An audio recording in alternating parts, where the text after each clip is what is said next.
everybody. Welcome to Crossroads, a PlayStation podcast for Boss Rush Games. I am one of your hosts, LaRon Dawkins, and pressing square right beside me, as always, is the typo queen, Miss Nellie Lott. That's right. I like that, yes. Also, our PlayStation doctor, Austin Campbell, is in the house, and he's still keeping the love strong for the PlayStation Vita. That's right, the Vita, which is not by me at this current point in time. Hey, I know. Sad to say. Hey, I know exactly where mine is at. You need to get with the program, buddy. Oh, it's right next to my bedstand, you know? Okay. It used to be Dirty Magazines, now I got the Vita.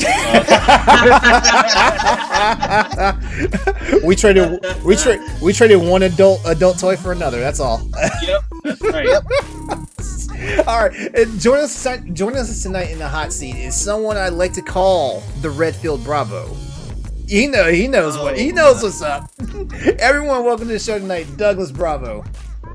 I appreciate it. Thank you so much for having me tonight. Okay, so do you want? Oh, go ahead, Nelly. I think I know what is. Is that a Resident Evil reference?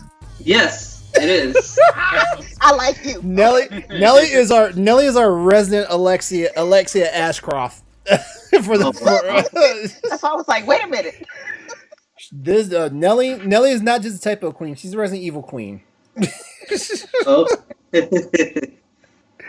How are you guys doing tonight? Welcome back to the show. I missed you guys.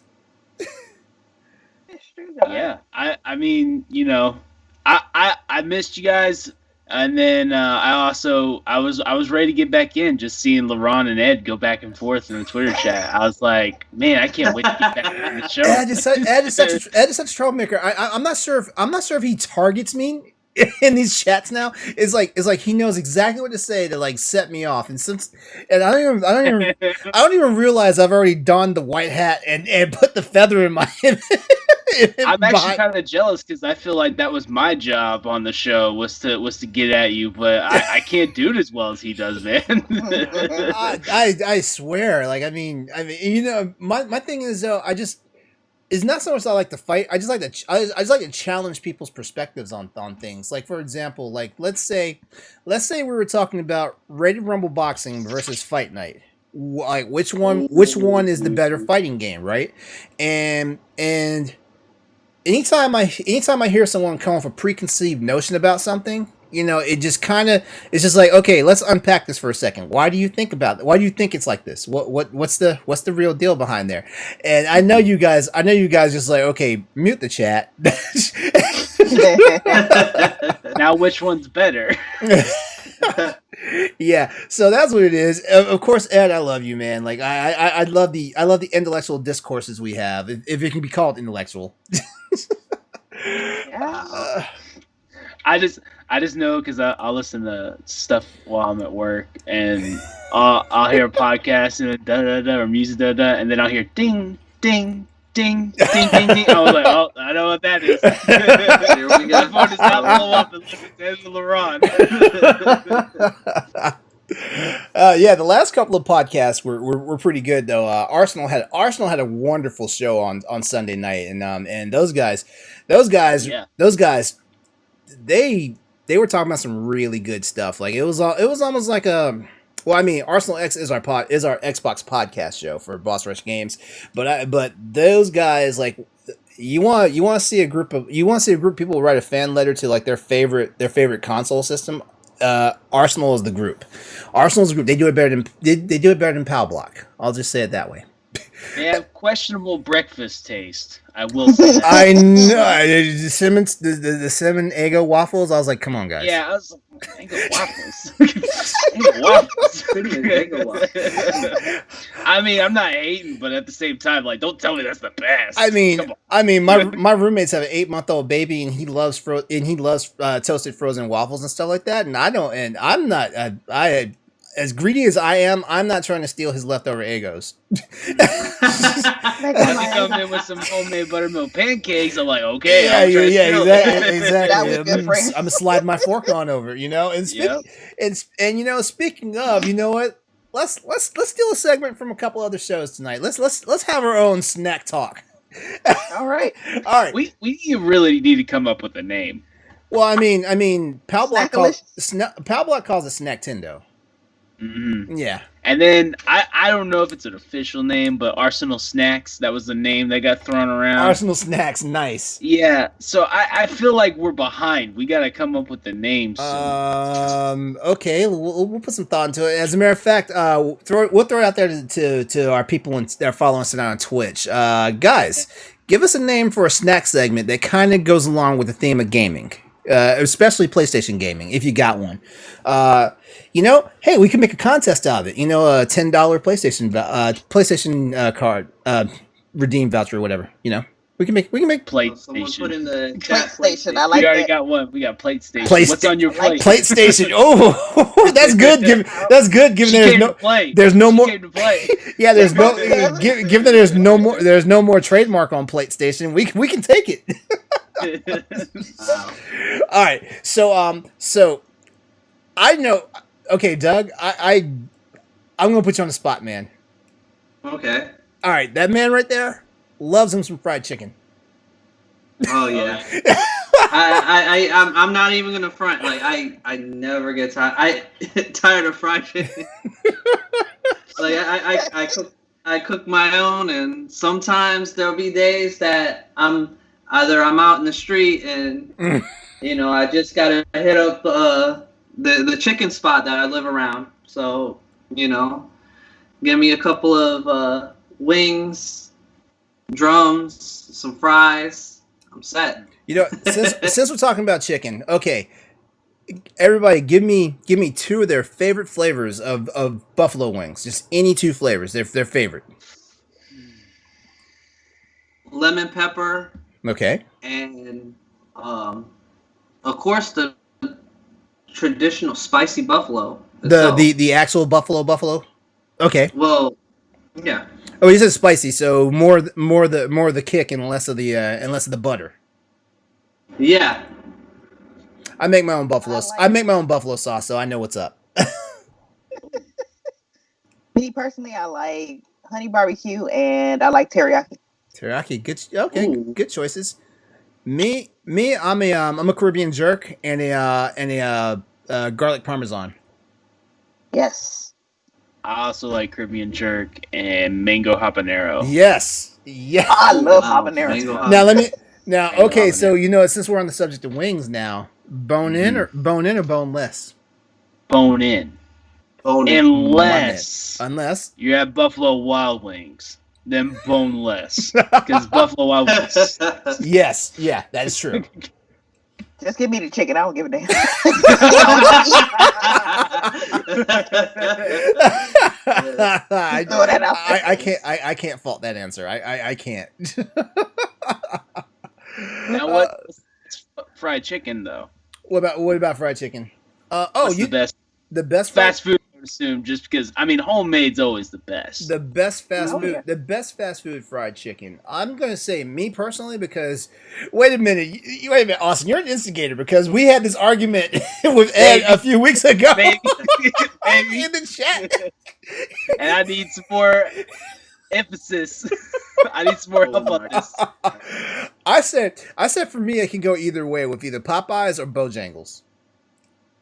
For me, we're talking about fast food. We're talking about fast food chains because I'm gonna tell you guys right now, like a lot of gas station fried chicken is the bomb. Oh, 100%. Like 100%. 10 minutes down the street from where I live at, there's this gas station called Royal Farms. My God, their fried chicken is a flavor bomb. I'll tell you that, man. It's like, do I want to risk this high blood pressure tonight for a 3-piece and a biscuit?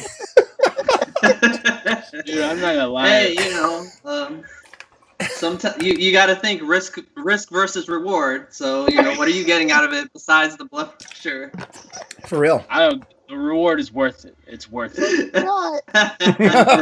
One of our first trips, me and my wife took when we went to Dallas. Like halfway through, there's just a random gas station in the middle of nowhere, and we went in. And I was like, "Oh, they got fried chicken. I'm getting gas station fried chicken." She's like, "Why?" I was like, Exactly. I gotta get gas station fried chicken, man. I know it's good. I can tell. I can just tell by looking at it. And then you put it with hot sauce, and it's perfect. Yeah. Yeah, so on on the average day, I'm a Popeyes chicken person, and oh, that's right, yeah, that's right, because Ed was talking about how good KFC chicken is, and I'm like, and Logan was like, man, you might as well just went to churches.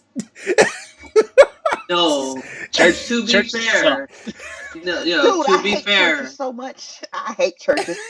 like Oh, I hate churches. to be fair, Those are like KFC is better than churches. That's true. Wait, that I is. will say I mean, that is true. I mean, Yeah. if I had to make a choice, I would have to go KFC. If I had to make the Yeah. choice. I But it's not finger licking good. It's not that good. Exactly. No, I'm a big Popeyes fan. Popeyes is one. I really do want to try Bojangles though. We don't have a Bojangles near me. Oh or else I man. would. But it would. There isn't a Bojangles in New York either, so. Well, I heard there's like some spiciness to it, and they actually season the meat under the breading and stuff. And They I do, was like, yeah. I'm sold. That's all Yeah. I need to know. That sounds great. the only thing I'm not sure if it's just like the Bojangles in my area, because if I'm in a really good mood, I'll get the Bojangles chicken. But I'm not sure if it's in my area because there's 3 different Bojangles with me. They're all a drive through, so it's like I gotta pick one and just drive there, basically. But it seems like 2 out of 3 times, well, every 1 in 3 trips, I'll wind up getting the dry fried chicken from Bojangles. And so I mean, it's good chicken, but dry chicken throws me off, and I'm one of those people. I actually like white meat versus dark meat. Like it's something weird about dark meat. Like it hits my taste buds, and it's like, it's good. It depends. It really depends. Yeah.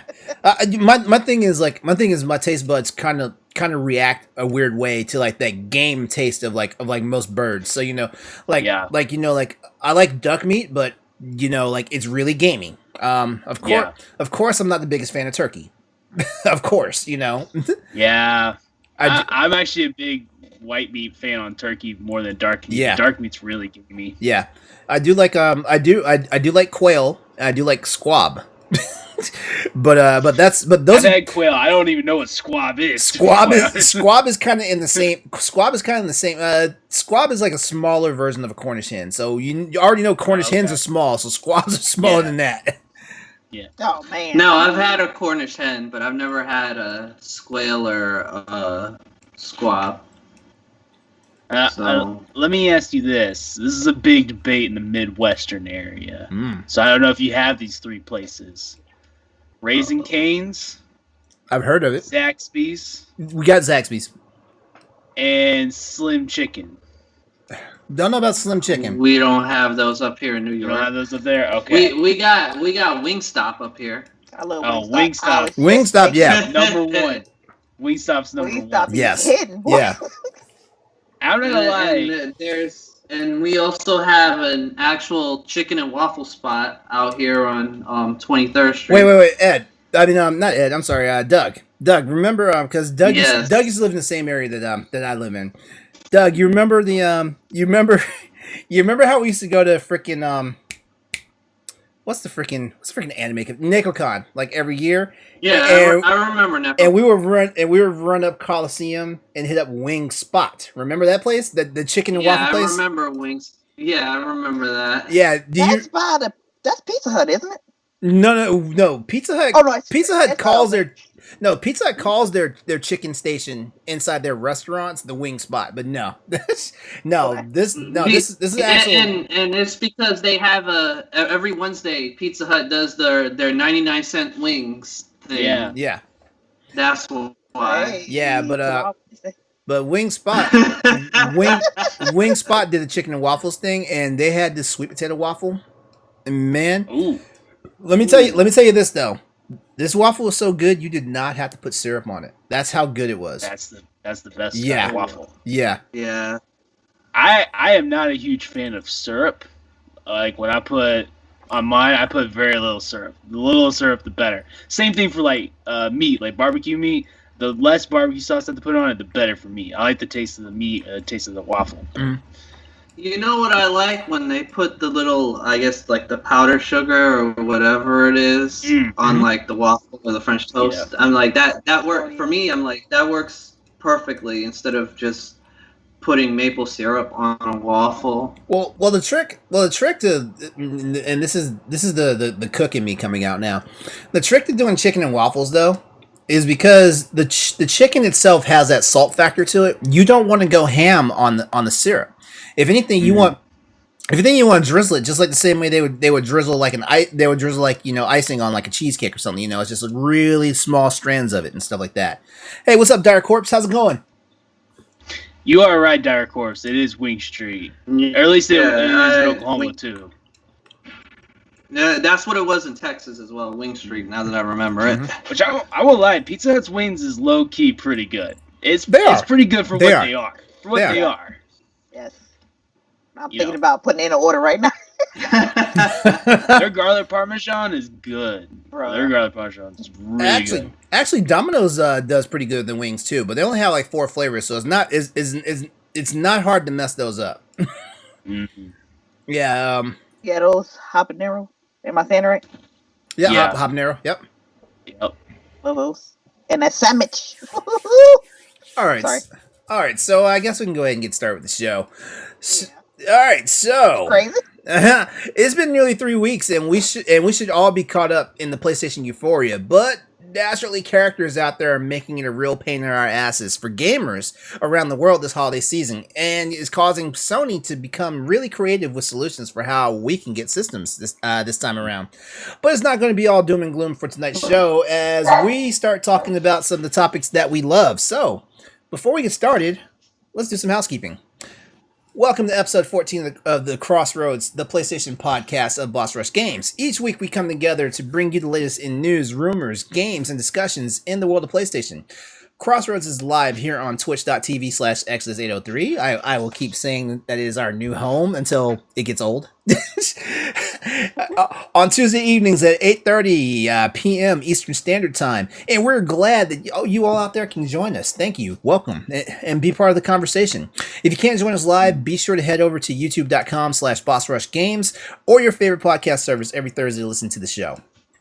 Remember, please, like, share, rate, subscribe, and review us wherever you check out our show. It helps out immensely with our discoverability. And also check out our family of podcast shows available on BossRushGames.com or your podcast services.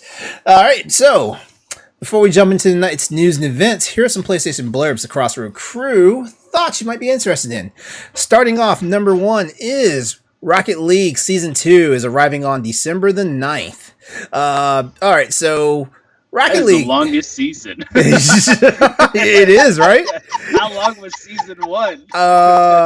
Since the how did Home Chick say it in Titanic? It's been 89 years.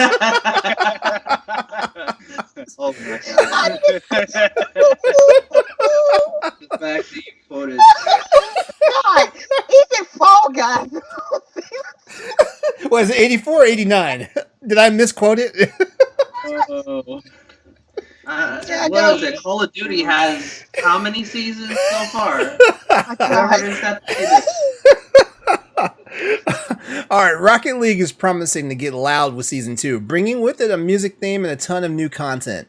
Alongside an all-new Rocket Pass, players will also be able to pick out their player anthems and blast them in the arena. And the game will also feature music from one of my favorite EDM artists, Cascade.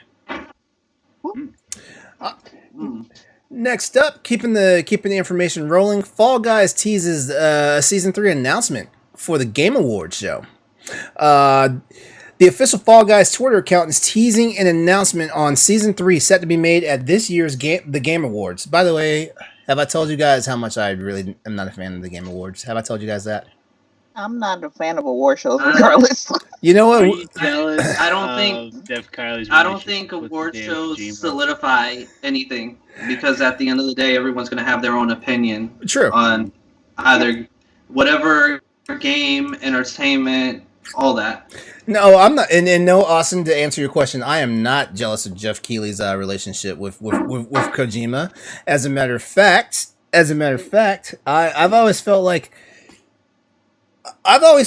Jeff Keighley is just one of these D-list dudes that just happened to be at the right spot at the right time and got famous. That's right. And I'm trying to figure out how I can No, I shouldn't say get on the D list. That's a whole different topic. But I'm trying to figure out how I can be at the right spot at the right time and get famous too. There. That's what I said. Yeah, because my The head D went list on the straight, PS Vita as well. went straight downstairs. I was like,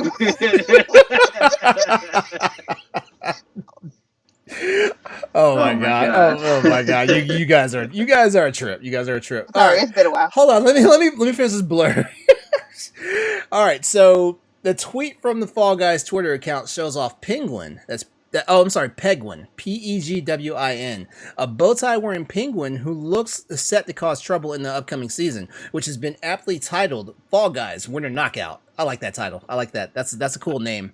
While the tweet doesn't give any particular information about Pegwin, it says if you want to see more of them, you might want to watch the Game Awards show of Jeff Keighley on December the 10th.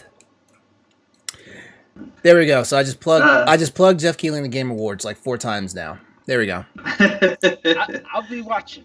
Yeah, I'll be watching. You never know when things might get announced. I'll catch the night after, because I'm gonna watch it live because I want to see the world premiere trailers. I want to see the new stuff, and that's the one thing I will say that they get right on the Game Awards show. Like they do, like it is a spot to see like new and upcoming games. Like I mean, well, it was Hideo Kojima, but like nobody knew Death Stranding was a thing until the Game Awards. Right. And then after that, for the next couple of years, everybody was like, "What the hell is Death Stranding?" I still gotta play it. What's that dead whale and the baby? Is this what UPS delivery looks like now? I remember when that game came out and everyone couldn't remember the name. They're like, "What's the dead whale baby game?" Like in the trailer, wasn't he like pregnant or something? No, he wasn't. He wasn't pregnant. It was Okay. It was see, I haven't quite played the game and gotten to that point yet, but he's carrying an incubator with a baby in it. But these babies have like some type of mystical powers. Yeah, it's kind of weird. I'm gonna have to play it eventually and stuff, and because it seems interesting. But you know what I just thought of? You know how everybody's like calling it like the UPS and the FedEx sim. Sony should have. I know this is bad taste, but Sony should have had a temporary update or DLC to where he's delivering PS5s. Oh my god! Kind of like what was that? Typing of the Dead instead of like I forgot what they used to carry, but they put the Dreamcast on their back. Yes. Oh my god! Well, no. You could get a Santa skin where you have Norman Reedus as Santa. What's cool about that is at least you'll be guaranteed. It used to be guaranteed to get a FedEx delivery of your PlayStation 5 because FedEx drivers have been stealing PlayStations. Yeah, I've been hearing about that. Yeah, yeah, that's a thing right now. That's a thing right now. Actually, a lot of FedEx drivers are out of pocket for that. Yeah, actually, I want to say the FedEx driver that was delivering my PlayStation tried to do some shenanigans because I kid you not, I was sitting here and my bedroom window's right here and I have full line of sight to my driveway as well as like to partial of the front door and stuff like that, so I can see what's going on in the street. And I was home that afternoon because I was waiting for the delivery, and I was sitting there and I saw the FedEx truck drive by, but it didn't stop by the house. So I was like, okay, obviously that's not my delivery, and so I saw him drive, and then he turned around and he left the neighborhood, and then about 20 minutes later, I got a notification that a delivery tent was made. And I'm like, hold the hell on. I'm sitting in the house. My bedroom door is open. Nobody rang a doorbell and knocked on the damn door. And I saw a damn FedEx truck drive by. Like, oh, hell no. Mm-hmm. Yeah. Well, let's put it this way. That PlayStation got delivered later that afternoon. And every FedEx driver probably had to go through that with their mind. They're like, I know what this is. Is this worth my job? Yeah, for real. All right. So next news segment. Next blurb, I should say. Neo Remastered for PS5 is getting a photo mode. Via Twitter, Players who will play the PS5 remaster of the original Neo will be able to enjoy a brand new feature in the form of a photography mode, basically. Neo Remaster Complete Edition was announced last month, and we mentioned it here on our last show, alongside with multiple releases that will also include the launch of the second game of the series on both PlayStation 5 and the PC. All games are set to launch on February 5th, 2021. And our last blurb, because, Crossroads, of course, is the Cyberpunk show. Cyberpunk 2077 will allow cross saves across all console generations. The PS7 and the PS8. That's what I'm talking about. Well, 9 and 10. Well, let's just hope that this time the game comes out and that they don't push it back another month. No, it's coming back. All right. No, I mean, it's coming out. All right, Doug, you're disinvited from the show ever again. Oh wow! Hey, I'm just saying, with as many times as they had to push it back, also to take into consideration the other consoles as well, like the Stadia. Like, really, the Stadia? All 4 people need to play it. like who I'm gonna watch play it, Dashi? All right, so CP 2077 will allow you to transfer saves between corresponding Xbox and PlayStation consoles if you choose to do so.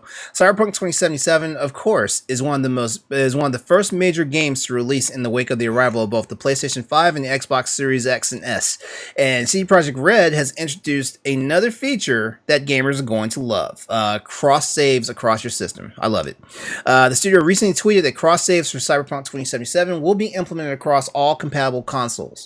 This means that if you were to start a playthrough on a PS4, like we were talking about earlier, you'll then be able to transfer that save to PS5 and keep on playing. Both PlayStation and Xbox platforms will be implementing this feature. Now,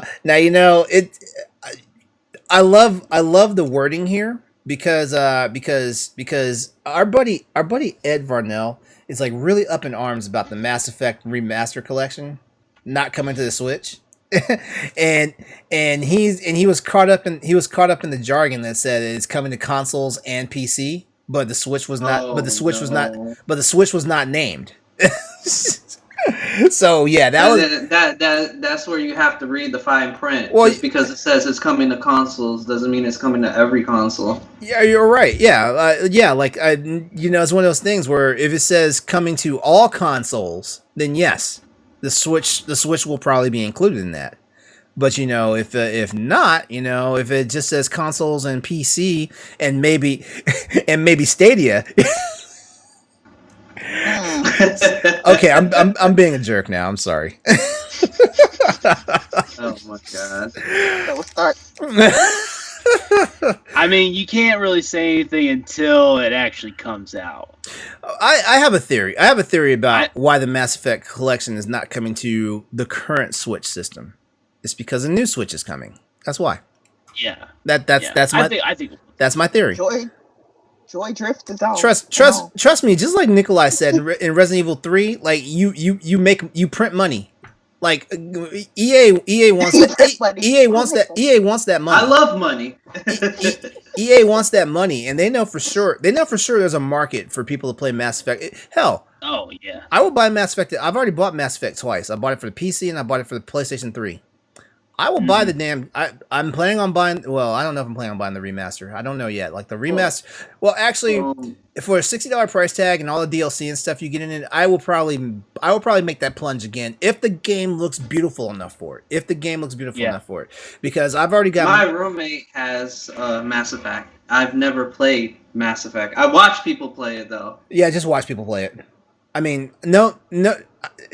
nothing but love for the original Mass Effect game, but the Mass Effect game, if you play it now, it honestly plays like a game from 2007. That's when it was released. Yeah.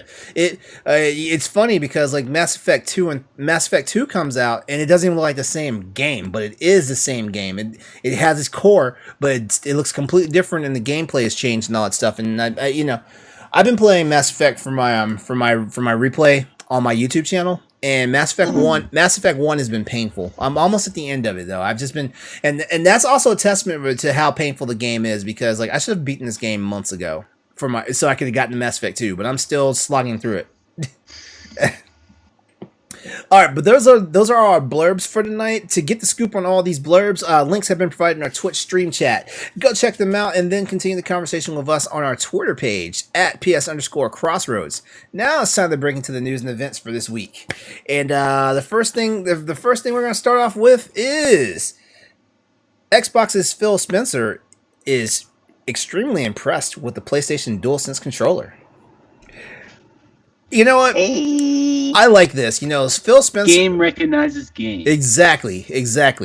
But you know what? I've always had like a good respect for Phil Spencer because he kind of for the most part, he gets the gaming community. And, you know, say what you will, you know, people are kind of pissed off about his answer about like Bethesda games and PlayStation. But you know what? Let the man do his thing. You know, I feel like I feel like if he as plugged in as he seems to the community and stuff right now, I feel like he's going to take care of us. Yeah, he's got a console to sell too. You know, he's got a console to sell and a platform to promote. And right now, the platform from Microsoft is Game Pass. That's the platform. It's because what was it? They cut off.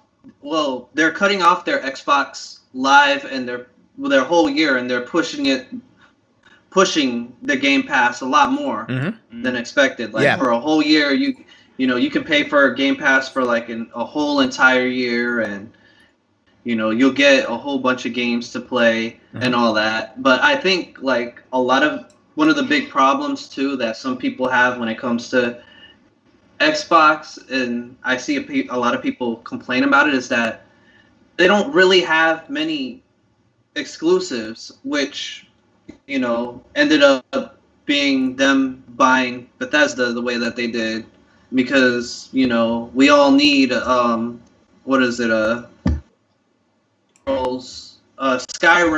for the, you know, 20th time. Yep. And I mean, we're gonna get Skyrim for the 20th time, though. We are. Yeah. I mean, they put Skyrim on the fucking I think Alexa. Yeah, they put Skyrim on Alexa. Stop it. No, there's an actual commercial with Key from Key and Peele playing it off of the Alexa, like it's a real thing. throw the link in the Twitch chat. I need to see this. I do remember what he's talking about. I think you can actually like, it's almost like a role playing talk type game for a little bit. Yeah, it's kind of a joke, but it's I remember Key and Peele doing that. I think maybe. It was called the Skyrim Very Special Edition, and Alexa, and it was put out on during E3 2 years ago. I saw the commercial for that. Here, I just put it in the chat. All right, Dark Corpse in the chat just mentioned that he feels like Xbox is shifting to be a service versus console/exclusive machine. They want to be everywhere, and you know what? I can agree with that. I can agree with that sentiment because it seems like Xbox is getting ready to start launching their platform onto like smart televisions and stuff like that. It's a rumor. It's nothing has been confirmed and stuff. And we have a rumor control segment, but we don't rumor control about Xbox stuff. So just so you know. Well, you know, look at what they're doing now. They're focusing on the Game Pass, and then they're shifting it also onto PC because they know a lot of gamers. There are a lot of PC gamers as well, which is why they have. I have games Game Pass for Windows. I have Game Pass on PC. You know, I'm still waiting on a couple of games from Rare to actually make it to PC, the Rare collection, you know, the Rare Replay. But you know, that's for another discussion. Yeah. But Microsoft, they know exactly what they're doing to try to, you know, keep their gamers intact and let them know, like, hey, you know, we're putting you guys first, no matter what it is. Yep. All right, so that's why like they have so much upside too. Is the Game Pass is already good, but their first party titles haven't even come out yet. Yeah. We haven't seen Hellblade, and we haven't seen what Don't Nod's gonna do, and we haven't seen Avowed and all the other games that Obsidian's working on. Yep. And then now we have Bethesda, and I don't think that Xbox is going to get them exclusively, but they might get them on Game Pass at day one. Mm-hmm. And if you're telling me I can pay $15 a month and get Elder Scrolls 6, or I can go buy it brand new. See, that's the beauty of it. That's the beauty of it. I think I'd that's be saving a whole $60-$70 Mhm. on a brand new game I can play off Game Pass. and what's the worst thing that happens? Like, after a certain amount of time, it won't be available for play again. If you decide to uninstall it, I mean, that's kind of the culture. Right. That's kind of the culture of gaming right now. Mm-hmm. Okay, so going back to the article, let me see. Sony's new DualSense controller is a huge progression when compared to its predecessors. Sony's phenomenal job in designing the DualSense controller, which is now the 9th generation of Sony controllers. That's crazy. We're only on the 5th generation of consoles, but we've already had 9 iterations of the controller. And I will say this right now. This is a phenomenal. This is probably the best PlayStation controller I've ever had put my hands on since the original DualShock came out. Yeah. Oh wow. I was gonna say I'm trying to remember all of them, but I know they had to get rid of the. They went through a few generations on the PS3 because they could never get that one right. Yeah, like it was. You remember the one that looked like an actual batarang? Remember that one? Yeah. I'll say this: I have never in my life wanted I'd rather have a Mad Catz version of the controller rather than the normal Sony PS3 controller. But Yeah. on the PS3 at the time, weren't they trying to perfect their whole The 6 motion axis control with the 6 the axis? 6 Yeah. axis, yeah. Oh yeah, because I think Heavy Yeah. Rain used that motion control, didn't it? Mhm. Yeah, Heavy Rain. Yeah. Heavy Rain used it. and Beyond The Souls. first two Heavenly Uncharted. Yes, Heavenly Sword. Yep. Yeah, Heavenly Sword was another one. Yep. God, I loved Heavenly Rain, especially with the whole story of the origami killer. Yeah. So Oh yes. I loved all the Woo. game. I loved all those games that David Cage produced, except for Beyond Two Souls. That he could have. I'm not sure. He was having an off day on that one. I was I predicted what was gonna happen in the first 5 minutes of the game. I think because my friend was like, "Yeah, it's really good," and I was like, I won't spoil it, but is this how it happens?" He's like, "Just keep playing." I was like, "Oh, I already know I got it." Ah, I told you, you Detroit crushed. took my soul, boy. I was like, Heavy Rain, I was like, "Whoa, yeah, whoa." yeah. I haven't played Detroit. And then when they put it on the PS4, the way that they did, Mm-hmm. I got it the moment that it was free. Mm. All right. So the DualSense controller has been so impressive that Phil Spencer, the head of Xbox, voiced his admiration of the tech behind the controllers in a recent interview with The Verge. Quoted, "I applaud what they did with the controller. Not actually for, well, I shouldn't say not for the specifics of the controller, but more than just the specifics of the controller. I think for all of us in the industry, we should learn from each other and the innovation that we all push on, whether it's distribution of business like Game Pass or controller tech. Or the Wii back in the day, which clearly had an impact on us when we went off and did Connect and Sony did the move. DualSense controllers are only compatible right now with PS5 and Steam through beta access. But it's really cool. I told you guys in the last show we did when you guys did the Q&A with me for the PlayStation 5 that controller is like one of the most impressive things. I thought the haptic feedback was a gimmick. I thought it was when they were talking about it. But like I said, when you feel the actual rumbling and it's all across different zones and it's not, I say rumbling, but rumble was just something moving around that made the controller shake. This, you can actually feel it across the entire surface of the controller in pinpoint variables. If you guys have a PlayStation 5, play Astro's Playroom. Playroom. Right. I think it's Astro's Playroom. I can't remember.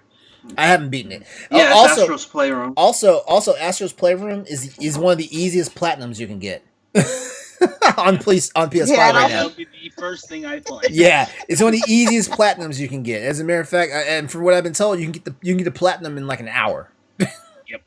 Yep.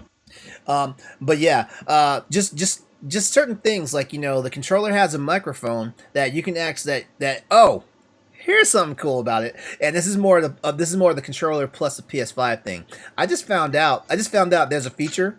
You know, when you get trophies, the system usually takes a screenshot and records a quick video of what's happening. Mm-hmm. The controller actually records what's going on. So, like, say for example, Miles Morales, you begin your ass whipped by Rhino. Rhino. That's an easy one without spoiling. Get your ass kicked by Rhino, and all of a sudden you get that killing blow, and it's like one of those slow-mo animations on the killing blows and stuff like that. And then you start cheering and hollering and stuff like that. When you play your replay of the trophy, you'll hear yourself celebrating. Okay. You'll hear yourself celebrating. It's so cool. I'm digging it. I said it. There's gonna be a lot of cursing on some of those trophies. Oh yeah. That I've got. Oh yeah. Can you imagine all the demon souls? Oh yeah. Oh, yes. Yeah. I can already see it now. I haven't seen any Demon Souls playthroughs, but me being an avid Soulsborne player, because I played Bloodborne, I played Dark Souls 3, I played the fuck out of Sekiro and got my ass handed to left and right, and I wanted to literally pull my hair out at some point while playing Sekiro.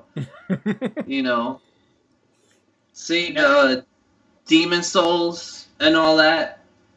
Because I remember seeing it play on the PS3 many moons ago, and I was just like, Jesus Christ, why would someone put themselves through this? And then Dark Souls happened, and Yes. it's just one of those things where it's like, oh, now you're just a glutton for punishment. Before we move to the next story, I'm gonna just go ahead and post to you guys out there watching us in Twitch right now. Reply in the comments. What's been your favorite version of the PlayStation controller across the generations? We'd love to see what you guys have to say. All right. If you put PlayStation 3, you're not getting much respect. Wait. They put the original PS3 controller, not the DualShock 3 that we eventually got, because DualShock 3 is fine, but the boomerang, the one, and then the second iteration, yeah. You could drop it would shatter into pieces. Yeah. No, thank you. Oh my god! What of all the things they could have stole from somebody? Why didn't they steal the damn Nintendo plastic? Oh yeah, the Nintendium. The Nintendium. Yeah, they could have taken the plastic off the GameCube, and that controller would have been fine. Yeah, exactly. You know those Snapchat or YouTube videos where they'll crush things and those grinders will chop things. See, my hands were like that to a PS3 controller many times, where I would be so mad and just squeeze it, and it would just bust open. It's almost like watching one of those videos. I could have been making videos this whole time doing that kind of stuff, man. Just with my hands. You would have been PS3 controller. You would have been an influencer. Oh yeah, I was perfect. At age you 12, would have made a lot of money. You would have had 1.4 million followers. You'd be getting endorsements and stuff. Well, that was the other thing. Imagine if there was a setting, not only you get a trophy, but every time you died, it recorded what you were saying for 5 seconds. Oh, and then you can make Angry Nerd, videos real easy. All right, so I vote the first PlayStation controller, very first one. The very first, without the DualShock. Oh, without that the little one. without the analog sticks. Without the analog sticks. Without the analog sticks. You know what? That was It's weird because the DualShock controller, came along at a weird time. That when I would go and use someone else's PlayStation, they didn't have a DualShock controller. I was like, man, what's wrong with your system? I remember when they DualShock controller. That's when they started re-releasing games. They're like, oh, you can play the DualShock version of Resident Evil 2 or Director's Cut. Now with DualShock. There was that problem. You had to rebuy your game if you wanted the analog and the rumble. Yeah. You had to rebuy your game. And those games cost $10 more. So if your greatest hits version of the game was $20, you had to pay $30 to get the updated version. Yeah, and not to take away from those games, they did add extra features besides making it playable with the DualShock. I mean, you got to be crazy to not just play the same game Yep. without any extra features. Mhm. And it was like, oh, well, all we just did was put DualShock in there. You're stupid enough to just buy the game again because of this feature. You know? Yeah. Doing combos was so easy back in the day. Oh, that's one thing I hated. I hated any game where you had to do like your fighting or your motions with just the analog sticks. I hated those. I hated games that required locked you. It's almost like DS games that locked you into using the stylus only to play the game. And it's like, Oh, what are you doing? Oh god! why?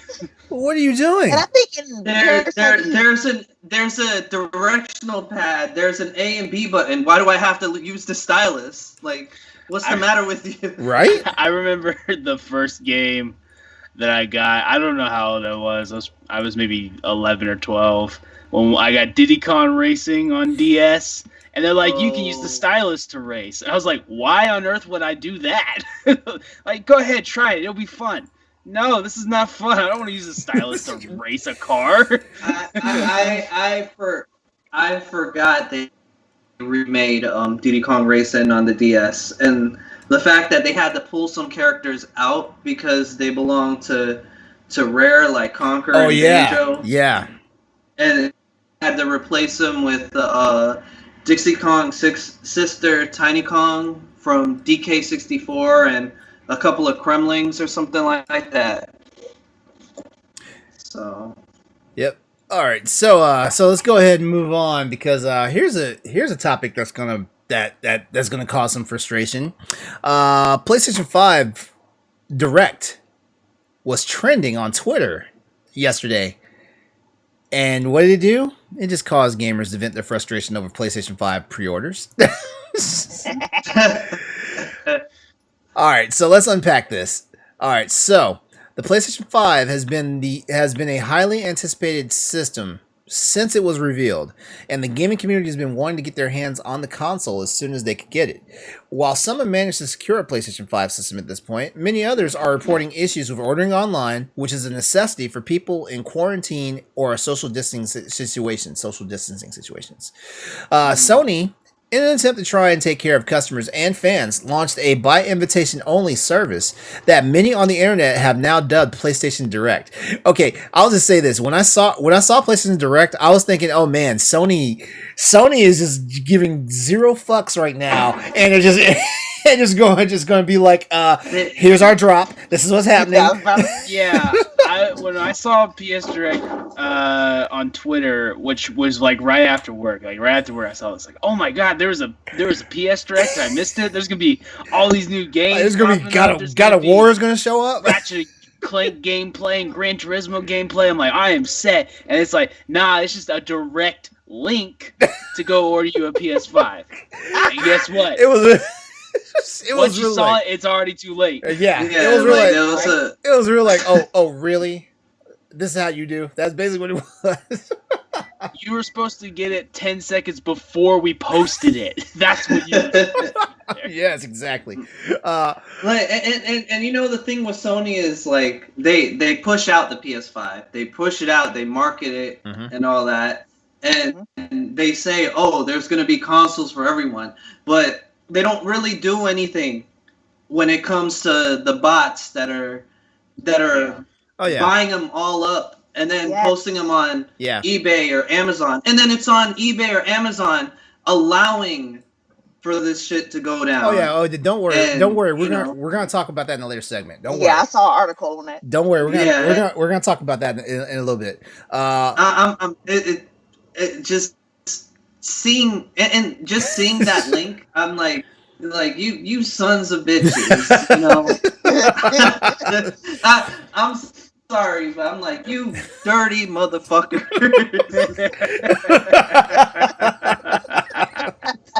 Like, don't play with my emotions. Don't play with your emotions. For real though. Tell us how you really feel, though. All right. The service was an adjusted attempt to allow customers the chance to pre-order PlayStation 5 systems direct from Sony. But as with the current state of purchasing electronics online these days, there have been problems. Many people began reporting that they got the PS5 Direct, the PlayStation Direct PS5 drop notification. Well, I could have worded that better, or heard about it from friends. And issues with the queue were happening to a lot of potential buyers. Some people were saying the site made them go back to the queue after already waiting for a while, or kicking them out entirely, and then reporting that the site was out of stock. Now, we've all seen that, whether we went to Walmart.com, Target.com, BestBuy.com, Amazon.com, all the .coms were giving us the middle finger. Now, did any of you all get this email that basically PlayStation said that all the stores will at least be stocked up before New Year's? Did y'all get that email? I got an email saying they were guaranteed to be in stores after the first. Oh, after the first. Okay. Yeah, I got an email for that one. Okay, I got something that said it was before the first, before the end of the year, and so did my friend at work. So I don't really know how they're planning this all out. Okay, well, here's my understanding of it, and I'll do a deeper dive into it when we get into the subject of our big topic tonight. From what I understand with the game plan, this is both Sony and Microsoft's game plan. From what I've understood, because I've been trying to figure out the logistics of how all this went down, as far as like the pre-orders, the launch concept, and all that stuff. Basically, both companies, Sony and Microsoft, were planning to have like an online pre-order system that they were going to sell through on the release, and then immediately after release, they were going to start pushing systems out to the stores. That's how it was supposed to go. But of course, because of situations that have been going on with how we're making electronic purchases online and stuff, the economy's been turned upside down. Okay, so going back, just to wrap up the article, people were being kicked out entirely off the system, and then reporting back that the site is out of stock on PlayStation 5s. This caused some customers to feel like they were not getting a fair chance to get the console that they might have gotten if they had been allowed to keep their place in the queue. Other people are upset that they missed a notification about the drop and were unable to take time away to get to a computer and a method of payment. Registration for I'm going to actually put the link in the Twitch chat, because I want everybody that's viewing us right now to see it. But registration is currently closed for the PlayStation 5 Direct pre-order service, and for a lot of gamers, the Sony service did not earn a 5-star Yelp rating. Of course, it wouldn't earn a 5-star Yelp rating. It's hard out there. We've been saying it for weeks. Our last couple of shows, it's hard out there. We understand, but the one thing I want everybody that's listening to us right now, whether you're watching us live on Twitch right now, or if you're going to be listening to the podcast when it goes live on Thursday, is don't despair. In all honesty, not having the system right now, this is going to sound bad, but it's probably a good thing you don't have it right now, because there's still a lot of factors in the air. There's not a lot of good games out there. It's a blessing in disguise. I mean, they're good games, but there's not a library out there. So unless you're ready to start playing catch up on some PS4 games, like I am, yeah, you're doing all right now.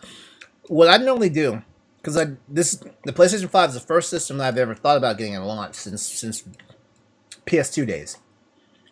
What I've done is, typically when I know I'm getting a new system, what I usually do is I'll start buying the games that I want, because I'm one of those people. I can't stand buying a game as a greatest hits title. I don't like the red case. I don't like what they do to the artwork. I hate it. So I'll usually start buying the games that I know I'm going to play or want to play eventually ahead of time. I'll buy the accessories I need. So I would buy an extra controller. In the case of the PlayStation 5, I'd also buy the charging station for 2 controllers and stuff like that. I'd buy my accessories. And what you're doing is, okay, so let's say you wind up with 4 games, an extra controller, which is now $70, the charging station, which is $30. You've already spent about $400 in product before you actually got the system. So now you're about to spend another $400 or $500 on the system. Like, your wallet's going to go into anaphylactic shock. I mean, unless you Like, what you think this is? and in this economy of the pandemic, come on now, don't mess around like that.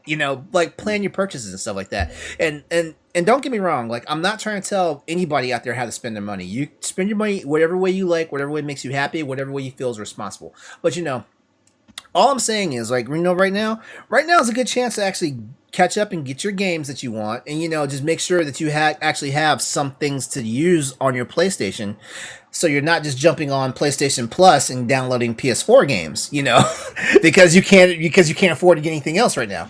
That's all I'm saying. That's all I'm saying.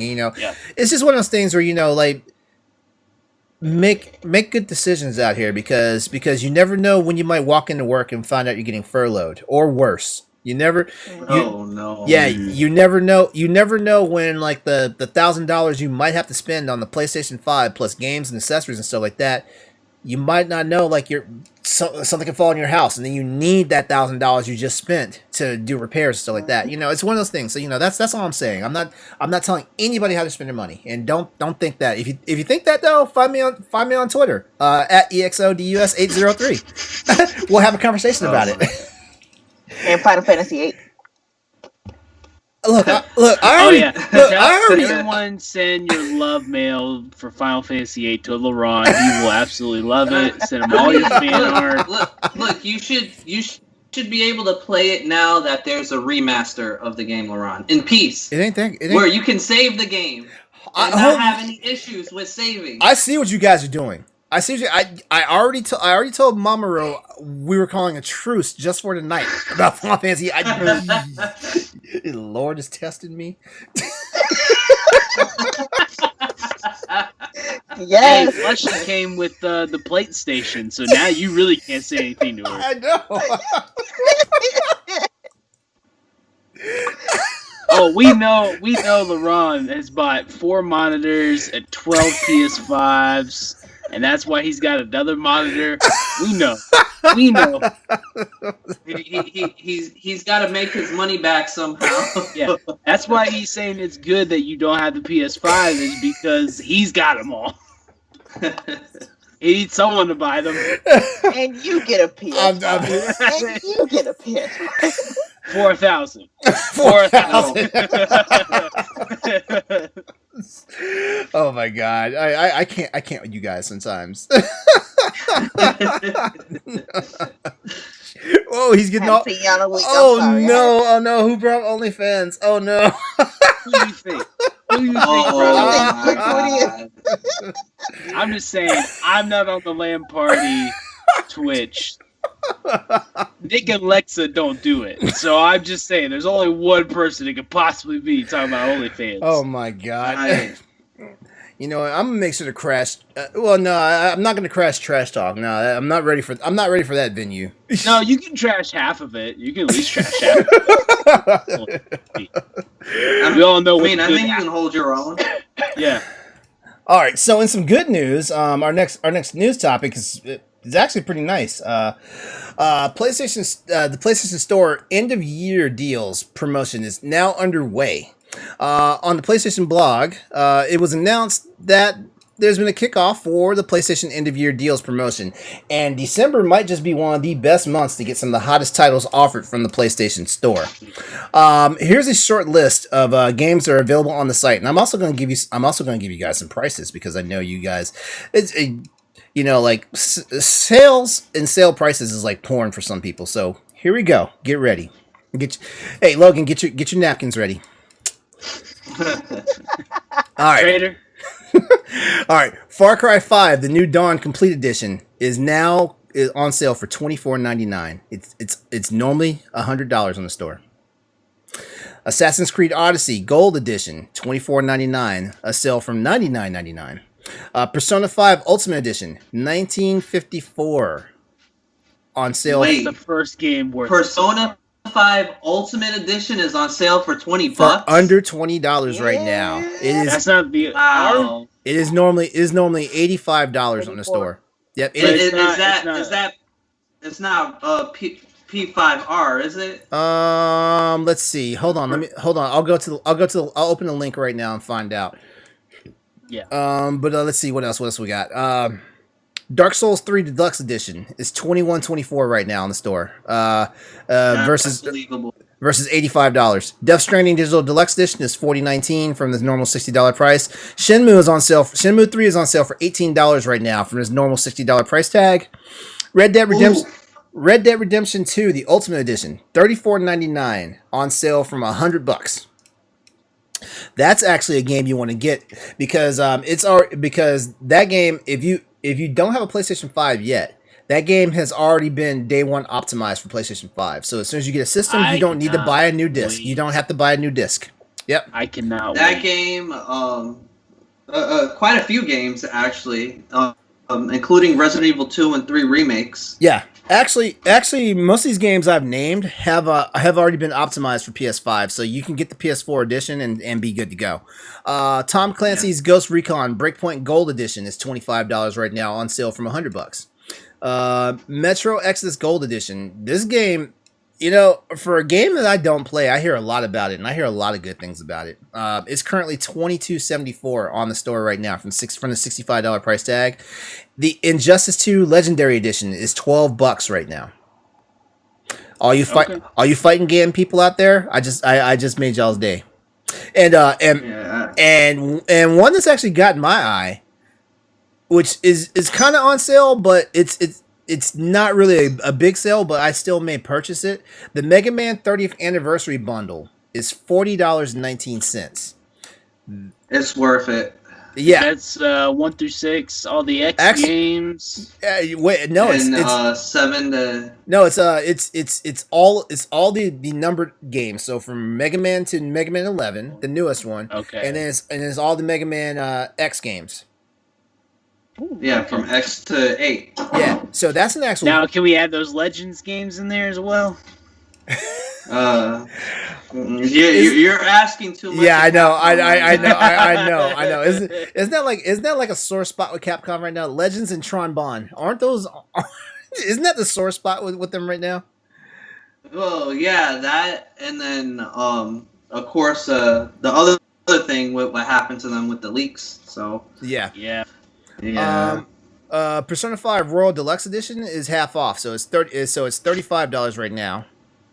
there I it highly is. suggest to get the R version, because if you get the normal version and you play through it, you'll have to play through it all over again to play through the R version. Okay, so that's why you guys are asking. That's a That's why 120-hour game. that's why I You looked won't it do up. that twice. Yeah, that's why I looked it up. So yeah, there's two different ones. Taking on Austin's authority right now. The PlayStation Doctor has spoken. Get the R version. Mhm. Listen, I'm Persona Boy. For you Resident Now, unfortunately, I couldn't wait, so I had to play R again. But just based on Persona 4 and Persona 4 Golden, you just want to wait for the whole thing. All right, so for you Resident Evil fans out there, the Resident Evil 4, 5, and 6 triple pack is 60% off at $23.79. Resident Evil 2 remake is $20 right now, so 60% off on that one. I'm trying to find Resident Evil 3. They don't have this stuff in alphabetical order, of course. That would be too easy. If you guys want to be stressed out for $8, get Alien Isolation, the collection. Wolfenstein 2: The New Colossus, a wonderful game, is 60% off right now, $15.99. Resident Evil 7 Biohazard is $20 right now. Now, is it the regular version or the gold special edition? gold edition? Gold edition. Gold? I'm sorry. Oh, gold. Yeah. Gold edition. I'm trying to find Resident Evil 3 because I know it's on here. Because Resident Evil 3 is on sale right now on Steam. So let's see. That's Resident Evil 2 Revelations 2 Deluxe Edition is $12. Hey, isn't that like all the isn't that all the Revelations games in one package? No, whoa. what it is all the episodes for Revelations 2. Oh, okay. Because when the game dropped, they were releasing an episode every week, and you had to pay $5 an episode. Okay. Mhm. Okay. That's right. Okay. If Resident Evil 3's $20, I'm buying it there. I know it's on here, but I can't find it. Let's see. Resident Evil 0 is $5. Resident Evil 1 remake is $5. The Valkyria Chronicles remaster is $6. Oh, I'm gonna have to get that then. That's For worth sure. it. That's worth it. Yeah. Shoot, I wonder how much Valkyria Chronicles 4 is going on Switch right now. Let's see. Uncharted Lost Legacy is half off, $10. Where the hell is Resident Evil? I remember when it was free. Yeah. I think everybody remembers that. All right. Let me just look at that. Resident Evil 3. Free. Which is funny. On the stores, they don't even call it remake. They just call it Resident Evil 3. Oh yeah, that's the same what they do with the remake of Resident Evil 2. 2, yeah. The old ones. Don't exist. No, Resident Evil 3 is $60 on the store right now. Oh, never mind. I'll wait. Well, because of the fact that they have this game with it, the online multiplayer. Oh, Resistance. Yeah, Resistance. I don't know. I didn't, Is Resistance actually any good?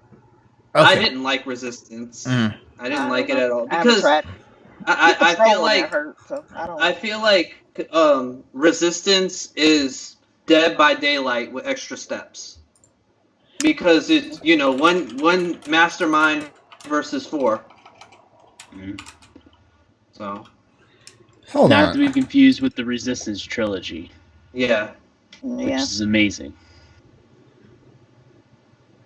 Oh yeah, the Resistance trilogy. Wait, Resistance 1 and 2. What was the third game? The third game didn't even have Nathan Hale, right? It didn't have him, did it? No. I think that's why I didn't. I think that's why I didn't. But play. the third one is best. Is it? I think it's the best game of the 3. Is it? I didn't play it because I was like, we're not continuing with the same character. But the boss fights in 3 alone are worth it. Like the big scenes that they do, it's. We'll actually talk about that later with one of our fan questions. Okay. All right. So there you go. I've named off more than I intended to name off on this promotions deal. But the end of the year promotion sale will be going on until Wednesday, December the 22nd. At I am terrible at converting time zones. So at 11:59 Pacific Standard Time, December 22nd. So basically 2 days before Christmas, you got until then to get these games.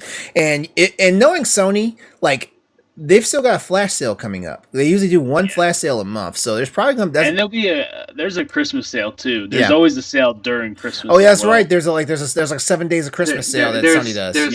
There's going to be a Christmas sale, a flash sale, a company name brand sale, whether it's Capcom or Ubisoft, whoever, they're gonna make their money somehow, some way. So don't buy any games now. Wait, you don't see it on sale. Logan says Logan wants everyone to know that Red Dead Online is $5 right now. It is, or you can just buy the Ultimate Edition for Red Dead. All right. Let's see. All right. So. There we go.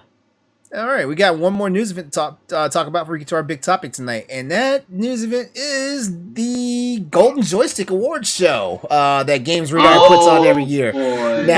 Now, here's a game. This is one of the actual award shows that I'm actually cool with because there's not a lot of personality behind it. Unfortunately, unfortunately, the Game Awards is. There's too much personality involved in the Game Awards. It's just like. Get to the games, Stop, brown nosing and all this stuff, and stop trying to get in good graces and stuff like that, and stop trying to rape Hideo Kojima on stage.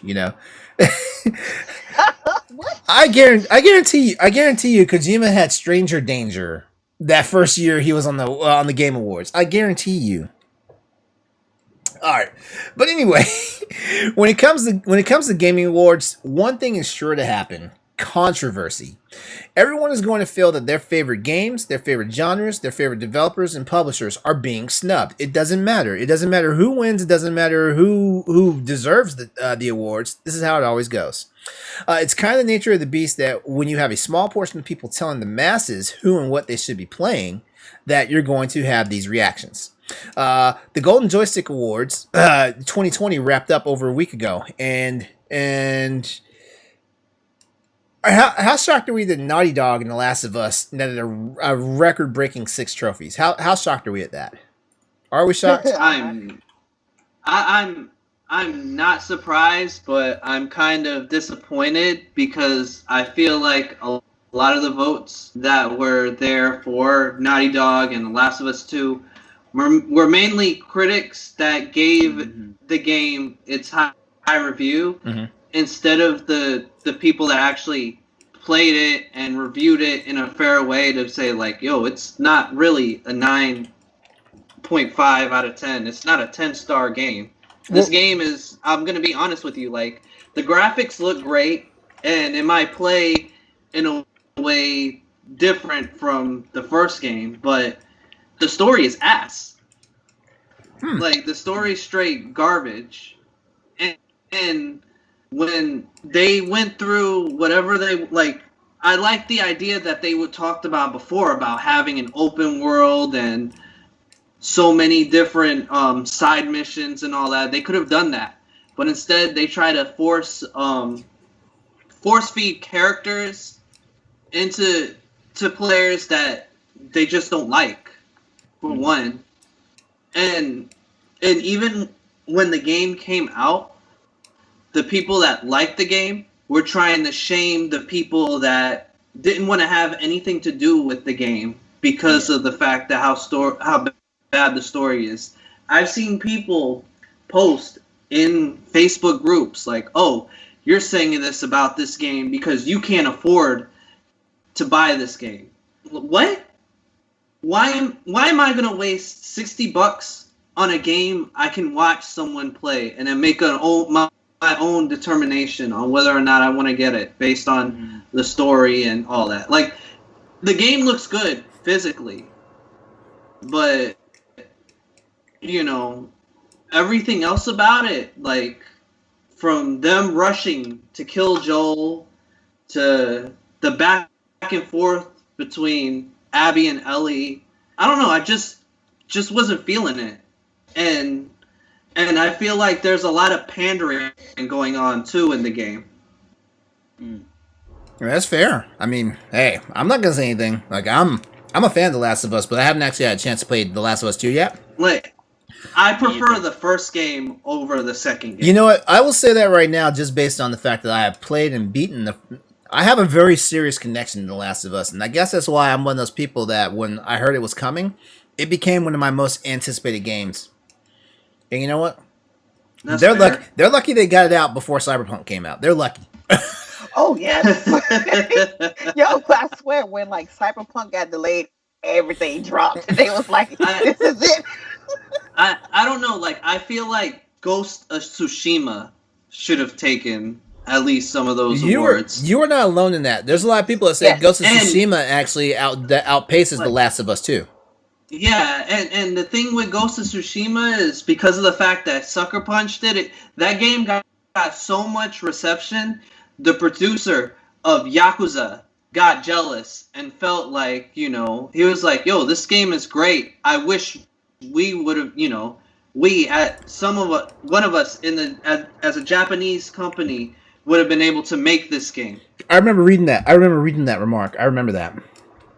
And like, I don't know, like, I've watched gameplay of it. I've watched the many choices that you had along with the missions and all that. And then they pushed out the online, too.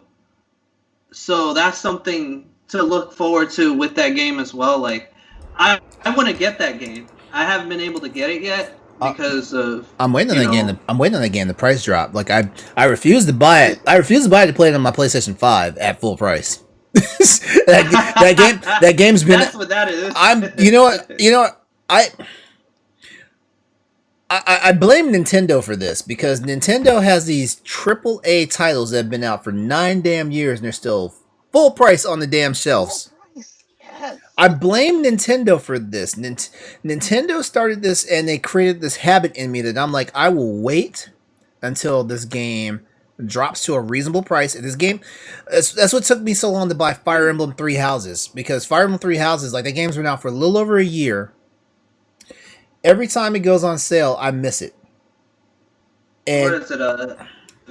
Vendero 5. I enjoy watching others play games versus playing them myself, and I don't blame you. Oh yeah, there are some games that I can't afford at the time that I watch someone else play, and I'm like, this isn't bad. I might pick it up when the time is right. Mm-hmm. versus just buying the game and then realizing, oh shit, this is ass. Yeah, Yeah, yeah. I do that too. Yeah, it's one of those things, and that's the cool thing about like the streaming culture now. Like sometimes people don't have enough time to devote to playing a game now, and so it's a lot easier for them to just watch someone play it, especially if they know it's a really good person that does playthrough, let's plays, and all that stuff. Like they'll get it done to a point where you still enjoy the story, and it's not just a bunch of them monkeying around. But before we get too deep into this, let me just go ahead and go through the list of the awards. Oh, go ahead. Yep. We were just talking about Nintendo, not trying to promote Nintendo on PlayStation, but Link's Awakening is $40. I'm getting it. Get it. Oh yeah. Get it. Oh wow, I'm Link's getting it. Awakening is $40. That's one. Yeah, that's the Game Boy remake. Oh Is that wow. on the Humble Bundle? Oh, I might check the Humble Bundle. They had it on sale, and I don't know if it was under $40. But it was a good sale. Let's see. Wait, can you get Switch games on the Humble Bundle? You can get console. You can get console games from the Humble Store. Oh wow, that's good to know. I might need to make a subscription to the Humble. Yeah, as a matter of fact, Nintendo Switch has its own category. I've been waiting for this game. I'm getting it tonight. Yeah, Link's Awakening is. Link's Awakening. Yeah, Link's Awakening is $40 right now on the Humble Store. Okay, I didn't know if it was cheaper or not, but yeah, $40. Definitely, I definitely want to jump. That's a steal. I want to play that more than Age of Calamity. I'm sorry, Pal Block. I'm sorry. I want to play Age of Calamity, but I do not like the fact that the game cannot maintain a constant frame rate. Here's the thing about it. For being technically a handheld game, there should be no excuse for why it can't maintain a consistent frame rate. Like, lock the damn thing at 30 frames. Yeah. And this, oh my god, I'm so excited. And this Sorry. is the frustrated PC gamer coming out. Like, hey, don't get me started talking about tech. Oh my god, we would be here all night. all right. So okay, so you a dire corpse. He's a tech head too. Oh, cool. Good to know. All right, so here's the list of the Golden Joystick winners in full, and feel free to stop me so we can talk about any of these topics.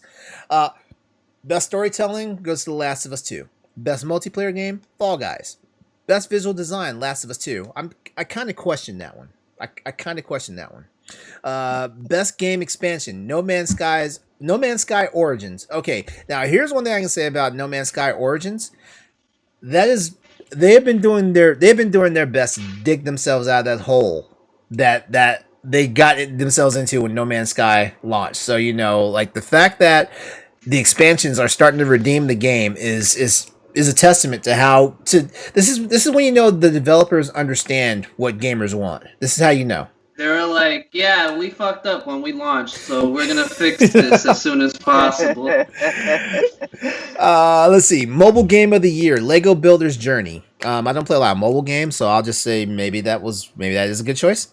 Best art. I mean, look, if you think about it, Lego is a pretty big franchise as a whole. Mm-hmm. So, and a lot of the times Lego caters to the kids. Yeah. So if you got a kid that's playing that wants to play a Lego game, and if it's accessible via iOS, Android, the tablet, and you just sit there for hours, play it, and so on.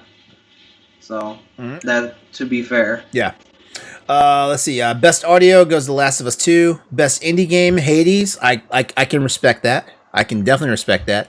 I haven't played it yet. The best still playing game. I love the name of that. That's just their way of saying the best ongoing game is Minecraft. Studio of the Year is Naughty Dog. Esports Game of the Year is Call of Duty Modern Warfare. Best new streamer or broadcaster is I Am Brandon. I don't know who that is, but I'll check him out. Best family game, Fall Guys. Austin, do you consider Fall Guys a family game?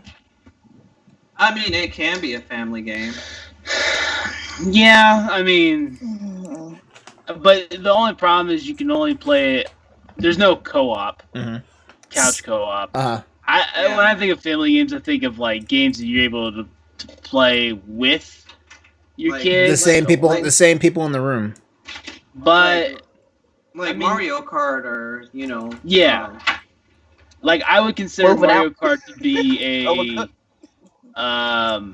a family game, but Mario, regular Super Mario Brothers, not so well. Now with the multiplayer it is, but like Yeah. Mario 3D World or Mario Odyssey, nah. not necessarily a family game because it's one person. Mhm. Yeah. And you can watch them play or you can help them play, but it's not. To me, it's not a family-based game. Yeah. Okay. Exactly. Yeah, I just wanted because I know. Wait, is it you or is it Logan? Or both of you guys are fans of the game? Fall Guys. Huh? I was really into it on season 1. Season 2, I haven't played so much. I want to get back into it, but it's like one of those things where like I already devote a lot of time to Call of Duty, and I already devote a lot of time to like Madden, and so I can't have another game where I'm devoting a lot of time and playing seasons in and all that stuff. So I hear you. Now, I've watched people play Fall Guys. I've never played myself. However, with the recent controversy that happened with Twitch Rivals, where streamers were stream sniping each other, Oh. yeah, a few streamers got banned from Twitch for a couple of days, and also in the case of like XQC, he had to forfeit whatever money that he won in Fall Guys Well, that because sucks. of that. He was one of those guys that was stream sniping as Oh, well as see, yeah. yeah. So it's one thing to be competitive, but then it's another when you're just kind of What's trying to cheat. what's that saying on the internet? Play stupid games, win stupid prizes. Yeah. Let's see.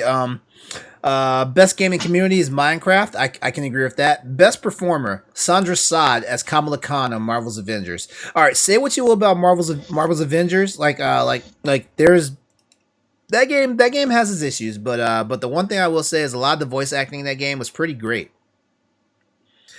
The breakthrough award goes to Innersloth for Among Us. I gotta say, for a game that's 2 years old, man, that game that game made an impression. Wait, Among Us is 2 years old? Yeah, Yeah. It started as a mobile game. Am I right? yeah, I mean it's been a mobile think it or was. PC game. Yeah, I have it mobile, but I haven't played it with anyone yet. Like, I think I didn't even know that it's been out for like over 2 years, because I know recently this year it started gaining even more traction, and it started getting big around everyone. Like, I started seeing everyone stream it or make videos on it, but wow, 2 years. Yeah, it's been out for it's been out for a minute. Even though it sounds like we just now learned about this game. The Right. wild thing about it is the first thing I ever saw of Among Us was it was a knockoff of Fall Guys. Like the people with the same Fall Yeah, they Guys, do. that was the meme. And then I saw that meme before, like a month before I started people playing the game and making memes about it. So I feel like Fall Guys may have actually helped it. Like, oh, Yeah. it's Fall Guys on iOS. Like, everyone and their grandma thinks that way. But it's like, and they start playing, and like, oh, this is a totally different game. And then it started getting, more downloads and more reviews and all that stuff. Mm-hmm.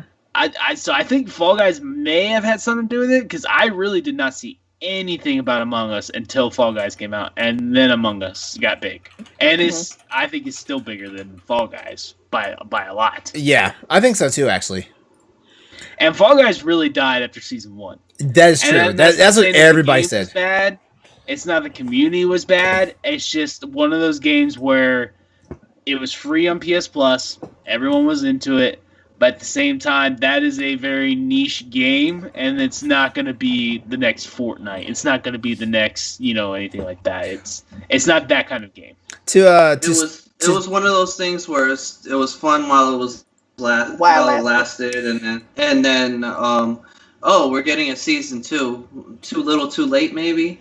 To quote our very own Colonel Panic from the Arsenal podcast, because he says it's about Ubisoft games, and it's like it's the same mentality for a lot of games for the most part. It's fun until it's not. Yeah. Yeah, that's I mean, it is fun, but I think a lot of people got burnt out on like, oh, if I want this certain skin, I have to play every day because they update the yeah, store with only like 7 items you could buy every day. yeah. Stuff like that, I think, would help if they would let people work to get those items, Yeah. make it easier to get crowns. I mean, I get that. I get that you want to win, but there's also people who get frustrated, and then constantly refreshing different maps, and don't take anything out. Just keep adding new stuff in and freshen it up the game a little bit, which they did a lot of, and they did a good job. But I think it was too late before everyone kind of fell off. Before they're like, "Oh, that's cool that they changed that," but I'm kind of over it now. Right. Let's see. PC Game of the Year, Death Stranding. I can kind of see that actually. Honestly, I also feel like if Cyberpunk had came out, it would have got that. Oh yes. Yeah. Okay, now this one, in my opinion, is laughable because this is I'm kind of jaded on this one. Best gaming hardware: the NVIDIA GeForce RTX 3080 graphics card. I don't know how I feel about this, given the fact that I don't have one. I was just about to say you don't have it. I don't have one. The whole thing of me playing Cyberpunk is contingent upon me getting one of these graphics cards, and thanks to bots and scalpers, I can't find one. PlayStation Game of the Year is The Last of Us 2. Xbox Game of the Year is Ori and the Will of the Wisps. Good call. Nintendo Game of the Year is anyone surprised it's Animal Crossing? Nope. No, because they fucking made bank with Animal Crossing. When the moment New Horizon came out, that was it. The moment COVID happened and New Horizons came out, that was it. Yeah. Most wanted game is God of War Ragnarok.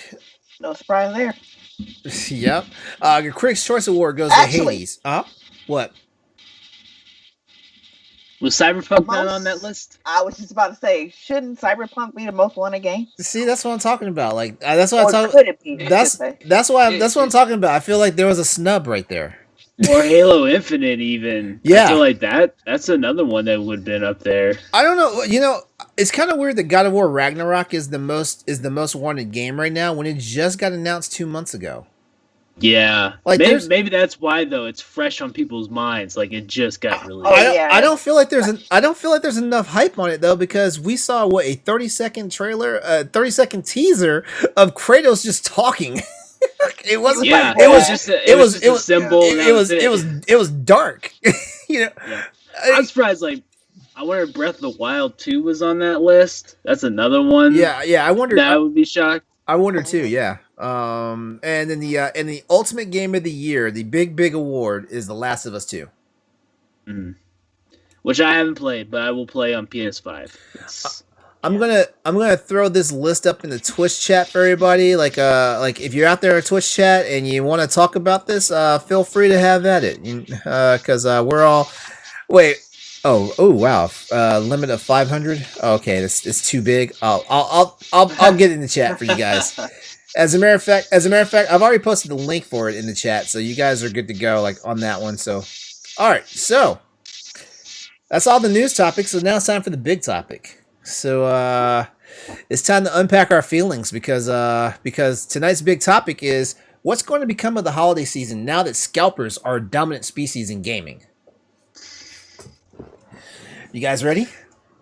Oh. All right. You should have been more good. Santa would have brought you one. But now the scalpers got it. I will say, I don't know if it's on your who's in. Yeah, that's my end. I have a old steam heater that I live in an old building, so. Oh, gotcha. Well, yeah. I remember those. I was like, it sounds like car wash, maybe. Yeah, exactly. Yeah, I'm trying to figure out how to adjust my volume on Skype. So if you hear me mute myself, that's probably why. Okay. Yeah, I was going to say, I had to mute back in the day too, so don't feel bad. There you go. All right, cool. All right, okay, so, all right, let's unpack this.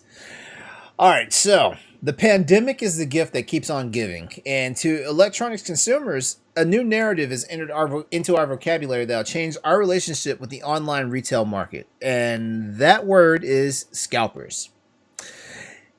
It's more of a seriously sore subject that the launches of the PlayStation 5 system, the Xbox Series X and S consoles, and even more exclusive hardware, including graphics cards and CPUs, have been completely dominated by a sect of the shopping market that solely exists to buy and resell merchandise at a more profitable markup.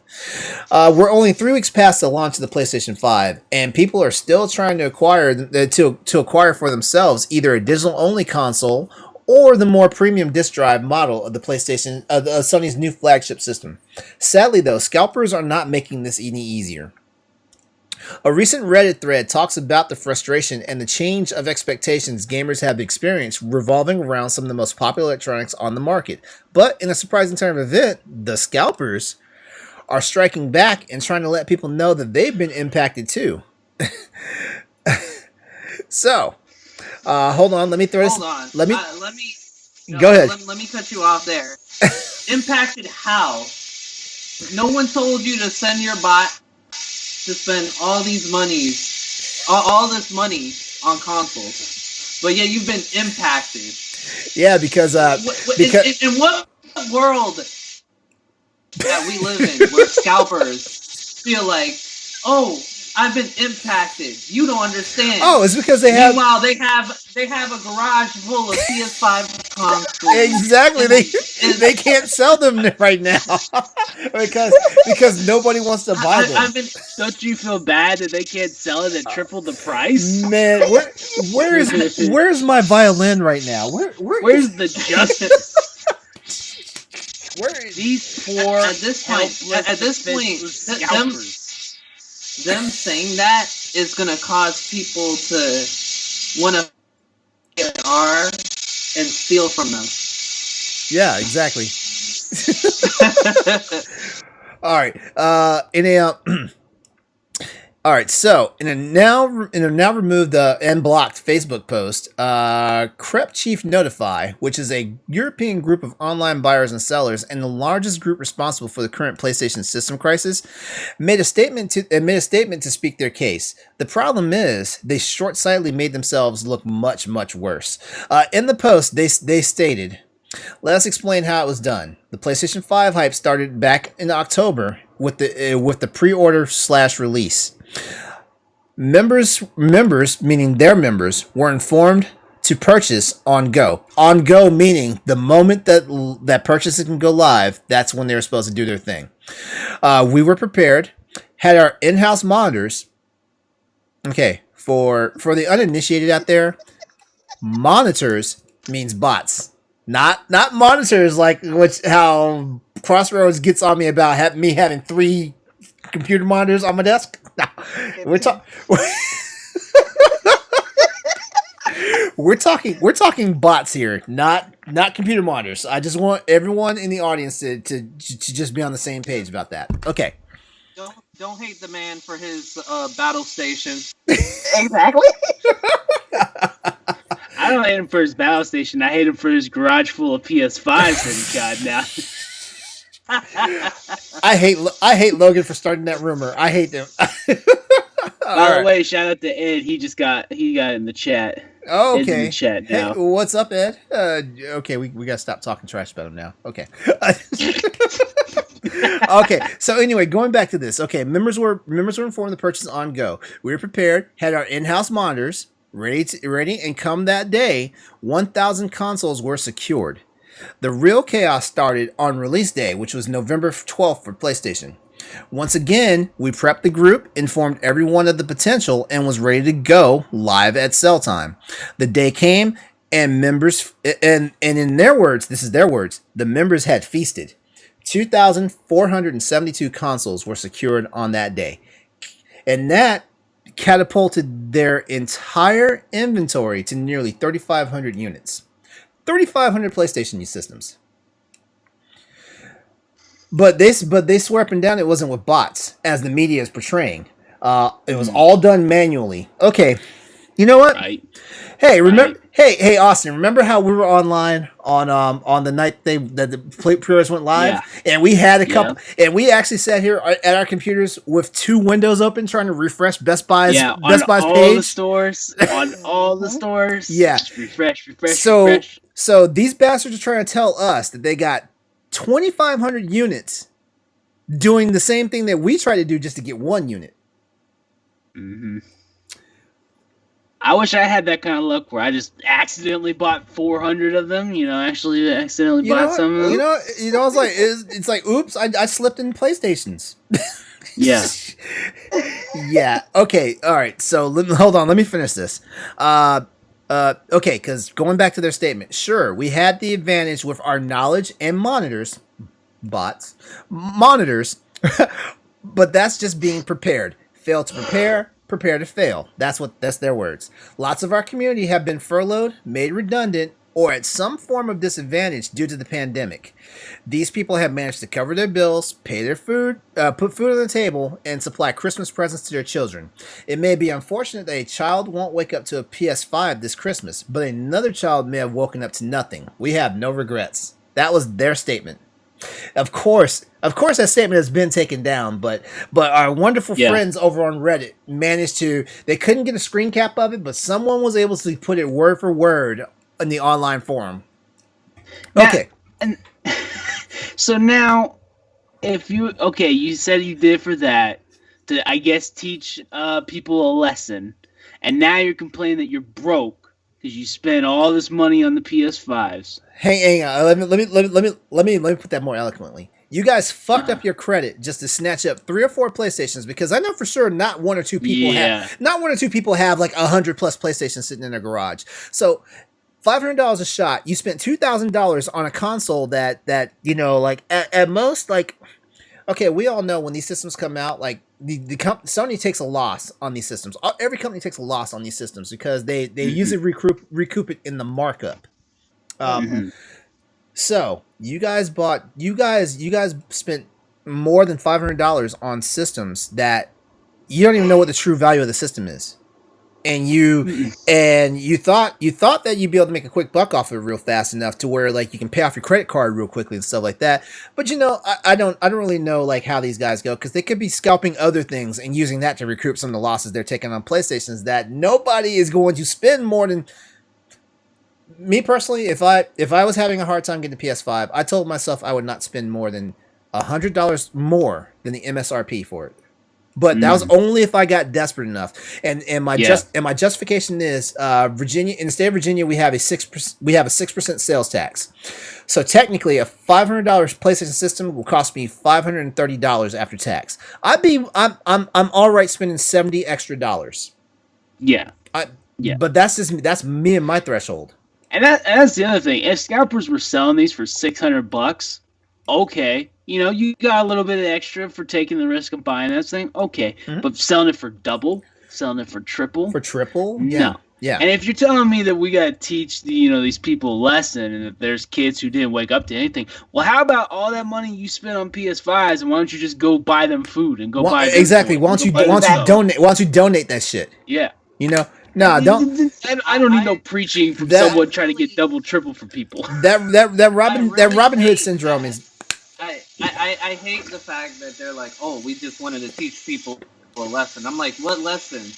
That you're just nothing but a bunch of greedy assholes. That exactly. Now that it's fighting you now that you can't afford to pay your rent, pay this bill, max out your credit card. Look at you now, looking like a whole dumbass. Oh. No, head turned into a donkey going ee-haw, and you hear the music too. Wah wah wah wah wah. But we're supposed to feel sorry for you. Like, are you serious? Hold on, but it gets better now, because remember, like I said earlier, they're having trouble moving the units now. So there's been a lot of like content creators and broadcasters on Twitch and YouTube that have actually been putting on forums that people have been reaching out to them saying they will buy ad space if they get like a 8 to 10 second plug to help them sell their systems. Hey, You know what? You know what, guys?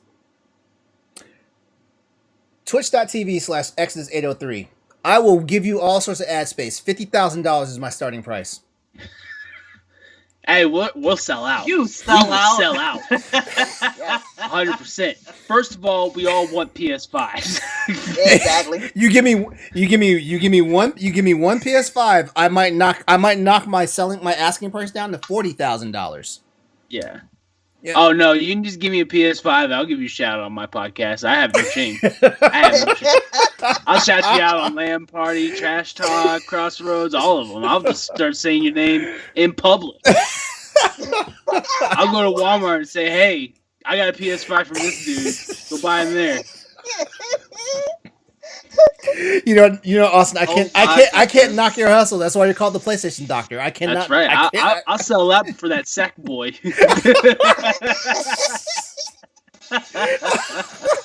Oh my god!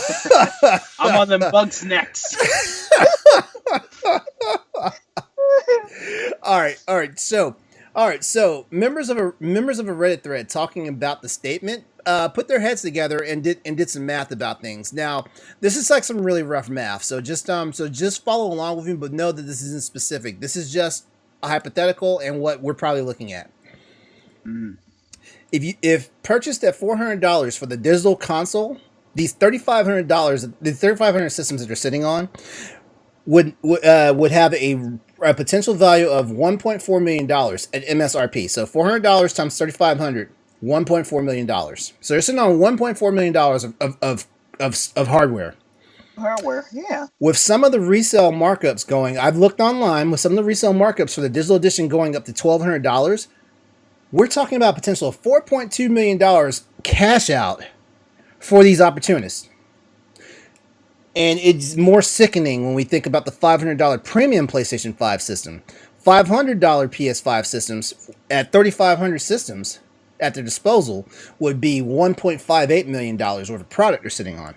With the resale markups going as high as $1,900, we're looking at a jaw-dropping $6.65 million in cash out. Realistically speaking, these numbers aren't accurate because we don't know exactly how much inventory they have. We don't know if they have more disc-based systems than digital systems. And remember, digital systems were the first ones to sell out.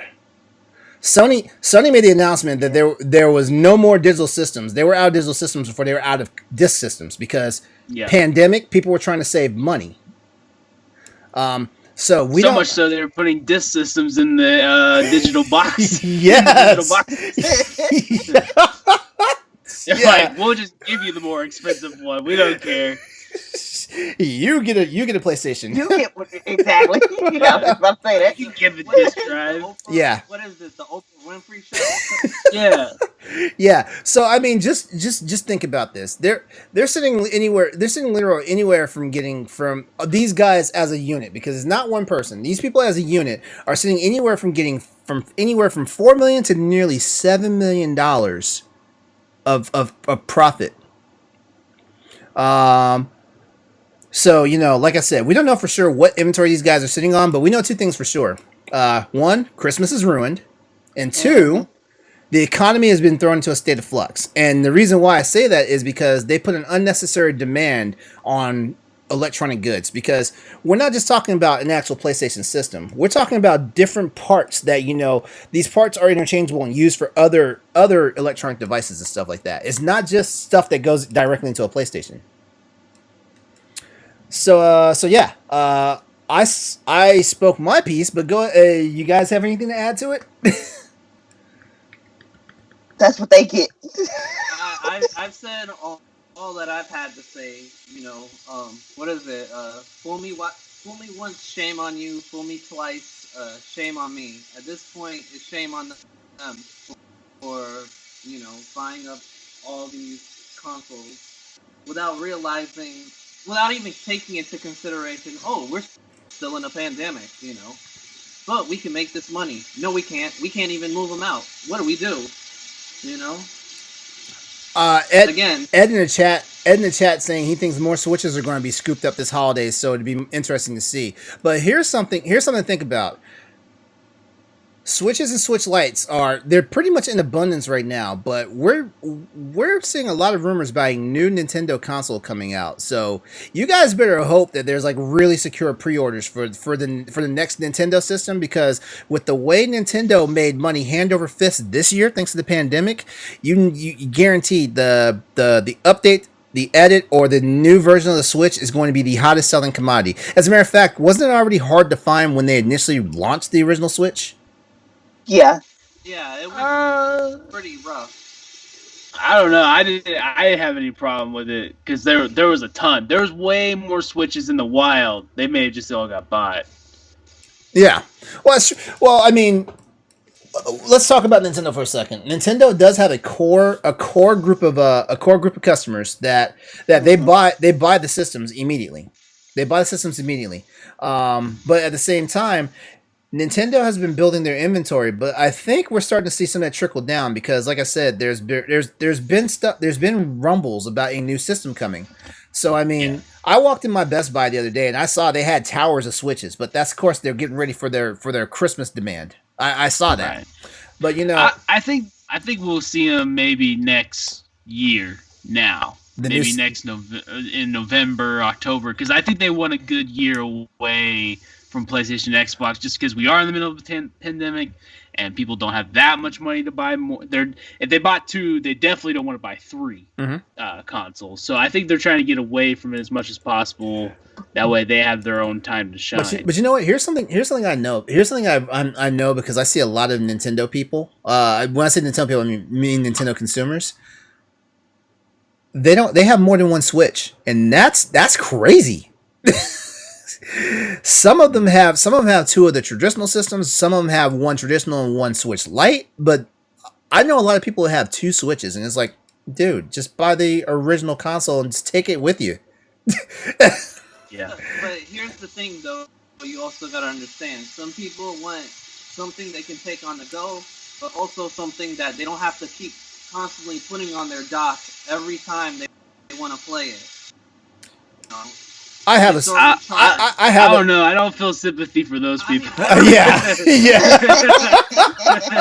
don't feel the sympathy for them, but at the same time, it's like, there are some people that are just weird like that they'll spend money on a Switch and then a Switch Lite. Here's what I know: laziness is all my backpack. Laziness is always going to be the lowest common denominator. It always is. I mean, I can understand having 2 Xboxes or 2 PlayStations because you might have one in different rooms and you don't want to unplug the HDMI and the power cord and all that stuff. But the Switch, I mean, it's just plug it in, plug it out, plug it in, plug it out. Maybe I'm just too much of a tech head. If my Xbox is in my living room, I have a computer. I'll just remote play. Well, you can't do that in the Oklahoma. We don't have internet like that. We don't have I'm sorry. I'm sorry. We don't know what that is. I'm sorry. My elite was showing. My bad. I'm sorry. Your elite northeasternism or whatever. I'm sorry, man. I did not mean to smack you down like that. You don't know what a bag is. LaRon was hitting you with the mad flex. Yeah. No. Unlike 10 gigabyte speed, or No, unlike our boss man who flexed on Arsenal this Sunday, talk about how he's got Google Fiber. Nah, I'm salty because I'm over here paying for Verizon Quantum, and he's got fiber. The only place that has Google Fiber in Oklahoma is the actual Google place in Oklahoma, and that is it. No more. Oh man. Oh, this is a good show.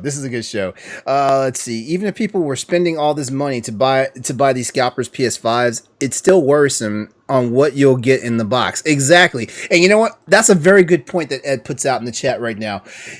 Even if you spend the money, like say you spend upwards of $1,900 on a system, are you going to be guaranteed to get it? Because I've seen people advertising. I've seen people advertising $800 just to sell you a damn box, not the console. Yeah. The box the console came in. Box. Mm-hmm. Or they fill it up with like random stuff. Let me tell you something. You're gonna have a good laugh. So, someone made a cardboard cutout of the Wii U tablet, It's they already put it up, bad. It's already bad. Yeah, and they put it up on eBay for like the memes for bidding, and people bidded up. There were some people bidding up to like $18,000 for a cardboard cutout of the Wii. and what was it? Earlier too, I came across a post that someone shared of someone saying, oh, PS5 Deluxe Edition, $250. But when you look at the photo, it's the PS5 box. It's the PS5 box with the PS4 Pro console, and I'm just like, oh, you mean like what my box is right now, because my PlayStation 5 box has my PS4 in it. yeah, The knockoff. exactly. Like people are willing to scam others over stupid stuff, or they'll just do something for memes and to get attention, just to see how far they can go with it. Man, I swear. Okay, so here's our public service from PlayStation Crossroads, and I kind of said it earlier. Like, listen, everybody. Like, Sony has already put out a couple of press releases. They're even trying right now with the PlayStation Direct, even though that was kind of a crash and burn. But we'll see what happens. But here's the long and the short of it. Sony has already said that they're going to do their best to meet the demand. They've already started ramping up production, and I'm hoping they're ramping up production, but they're still keeping the system safe, because we would hate for them to start pumping out systems and the systems are defective. Like, we don't need a red ring scandal with the PlayStation 5. We don't need that, because it's now the most expensive console on the market right now. And it's been a long time since Sony has said they've had the most expensive console. Actually, so the PlayStation and the Xbox Series X are both the same price. But, but still, like, they both have the most expensive console right now on the market. So, it's going to be very damning if they start releasing systems that are defective right out the gate. So let's hope that's not going to be a thing. But Sony has already said, as a extension of good faith to the consumers, that they're going to start actually having stock on the sales floor, and hopefully it'll be up to the retailers to not let their sales floor stock get snatched up by online demand. I love the idea that I can actually pre-order something at Best Buy that I know is on the sales room floor and then just go up in 40 minutes and pick it up. I love that idea. I'm just hoping that, there are mechanisms in place that people are protected. That, it'd be great if a general manager for a GameStop or Best Buy, turns around and says, no, like, these consoles are only being sold to walk-ups, and they know they're going to sell them. If someone calls the store right now and says, hey, do you have any PlayStations in stock? Yes, we do. Can I purchase one? Come to the store right now. We will have it ready for you. They will sell that unit, because it's a good faith maneuver. Mm-hmm. So all I'm saying is, for all you people, I understand we're literally 3 weeks out from Christmas and stuff like that. I understand. Like, this probably could have made or broken somebody's Christmas year. But you know what? PlayStations are going to be there. Like, the system's only been out. The system hasn't even been out for a month. PlayStations are going to be there. Like, the average person understands, like, we got the pandemic going on. We have this going on. We have that going on. We also have assholes who are stealing our inventory and trying to sell it back to us for 4 times the price. Stuff like that. Be safe out there. Make good choices, and keep the faith. Sony says they're working on it, and Sony has a good reputation with its fan base. I will say that for sure. Sony came up with this whole "power to the players" slogan long time ago, and they tried to live by that. And that's all I'm saying to you guys. Just stay strong, stay vigilant, and stuff like that. I know it'll happen. And there you go. And if you really want a new console, go get a PS Vita, because I know most of y'all didn't get one. And it's a shame. If not a PS Vita, get the PlayStation TV so that you can at least hook. Well, that might be harder. That's harder to find. That's probably as hard to find as the PS5. You know what? You know what? I have a PlayStation TV, but I can't find the power cord for it, and I'm beside myself. I have it. Well, no, because No, because I'm one of those people like Best Buy is like a toy store for me. So like I'm in Best Buy at least. Well, and also because I'm an IT guy and like I usually go to Best Buy to buy parts and stuff like that because we don't have a micro center. Like like I'm usually in Best Buy at least 3 or 4 times a week and stuff like that. So I'm always finding stuff. I found you remember when Sony released the DualShock 4s, the PC kits for those. Yeah. I got that for $15. Because Sony had just discontinued it, so they were trying to liquidate their stock. I got the last one in the store for $15. That PlayStation TV, I got that for $13. Last one on the sales floor, brand new, wasn't even open box. Last one on the sales floor, and I got lucky because that one came with a memory card. That one came with a 4 gigabyte memory card. That's I got mine from Target. That's when I worked at Target. They went discontinued. They were trying to get rid of them. They're trying to get rid of $14-15. Yep. Yeah, it's sad because like I was going to use that. I was going to use that just to play PS1 games on it. Me too. That's the only thing I used it for. I used it to play Persona and Vita games and Yeah, because I mean, any Vita game that had like the touch swipe, so you couldn't play Uncharted on the PlayStation TV. Yeah. So what was the point? Unless you modded it, you could play them. Yeah. Like they actually have some mods out for the Vita and the TV so that you can play all your games. I think if you had the PS4 controller, though, you could use the touchpad. Oh, hang on, I've been corrected. Nintendo started playing with power. So what was PlayStation? Power to the players? Yeah, I think so. Yeah. Power to the... I don't know. Yeah. Of course, the Nintendo fanboy in the chat corrected me, but it's whatever. All right. All right. So moving. We're gonna have another interesting group message chat later. No, because I'm muting the chat. I don't have time for those shenanigans tonight. All right, so yeah, that's it. Guys, don't spend more money than you're supposed to for a PlayStation. Like I said, know your limits. Like I said, I wouldn't spend no more than $600, and that's $100 over the price of the PlayStation. But that was my threshold. I'm lucky I didn't have to do that. Not everybody else is in that situation, so I get it. But don't put yourself into some type of financial bind because you have to have a system that technically only has, if I'm not mistaken, PS5 only has like 12 games right now. 12 actual PS5 games. Yeah. Oh wow. It's not very many. Yeah, and I don't rush to get consoles on the first day anyway. I was excited for this one, but I only have one bona fide PS5 game right now. That's Miles Morales. Well, technically I have two because I bought the Miles Morales Ultimate Collection, so I got the Spider-Man PS5 version, which is a remaster of a PS4 game. So it is what it is because apparently you can just buy the PS4 Spider-Man game and then get the upgrade. Huh. So I just spent $20 extra for nothing. I mean, did you already have the PS4 version of Spider-Man? I had access to it, but I wanted I wanted the Ultimate Edition. I did. I want the Ultimate Edition for the cover art. I mean, look at it like this: you have it for yourself. Yeah, exactly. Yeah. So that's all I'm saying. So I wouldn't say it's a waste of $20. I mean, you benefited out of it. Yep, that's true.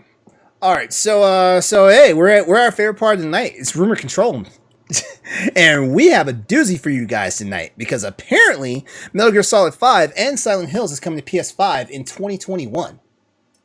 Oh no! Yes. I hope so. Yeah, you know what? It's looking more and more like a reality because there's some information that I'm seeing about this that's blowing my mind. First of all, it's Blue Point Games that's handling the Metal Gear Solid remake. Another part of the rumor goes that it's getting updated, so it's going to be updated more along the lines of Metal Gear Solid 5. So that's going to be crazy. Because when I think of Metal Gear Solid 1 and Metal Gear Solid 2, I think of the more the top-down perspective of the game, and you keeping track of your mini-map, but Blue Point Games did But a but yeah, phenomenal this will job. be if they're really doing a remake of Metal Gear Solid, this will be the second time that they remake it because the first time it was on the GameCube. It was Metal Gear Solid: The Twin Snakes, in which they implemented And you know mechanics what?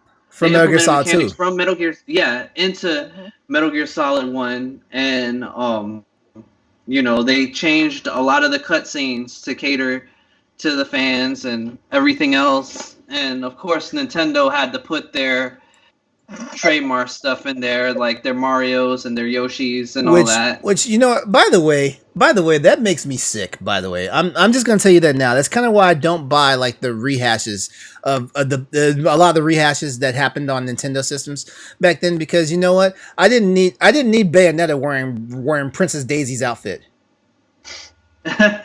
You didn't enjoy that? I did not enjoy that, but you know what I did enjoy? I enjoyed Tekken Tag Tournament. Anna Williams wearing a Zero Suit Samus outfit. I enjoyed that. I know you did. But if this remake is happening for Metal Gear Solid, you got to look at the state of Konami, because like the last time they did something like that was when the video clip of an upscaled version of Metal Gear Solid 3, only for it to be a pachinko machine. Yes. And you know how pissed off I was. I'm sitting here thinking, oh, we're getting a brand. We're getting Snake Eater. We're getting Snake Eater. Yeah. We're getting Snake Eater on, we're getting Big Boss on the PS. We're getting Big Boss. Yeah, you're getting Big Boss, all right. Come to the casino, play our pachinko machine, motherfucker. Oh man. and then if it's true with Silent Hills 1, from what I heard, Konami, they re-trademarked the game, so. If that's really happening, then something must have happened between Kojima and Konami. They better re-allow me to download it then. Where they were playing nice, and because let's be real, they tried making money with the Castlevania mobile game that didn't even come out to the U.S. and they ended up shutting that down. A lot of their money is either coming from pachinko machines or Yu-Gi-Oh. Mm-hmm. The fact that they're still... Oh, and DDR.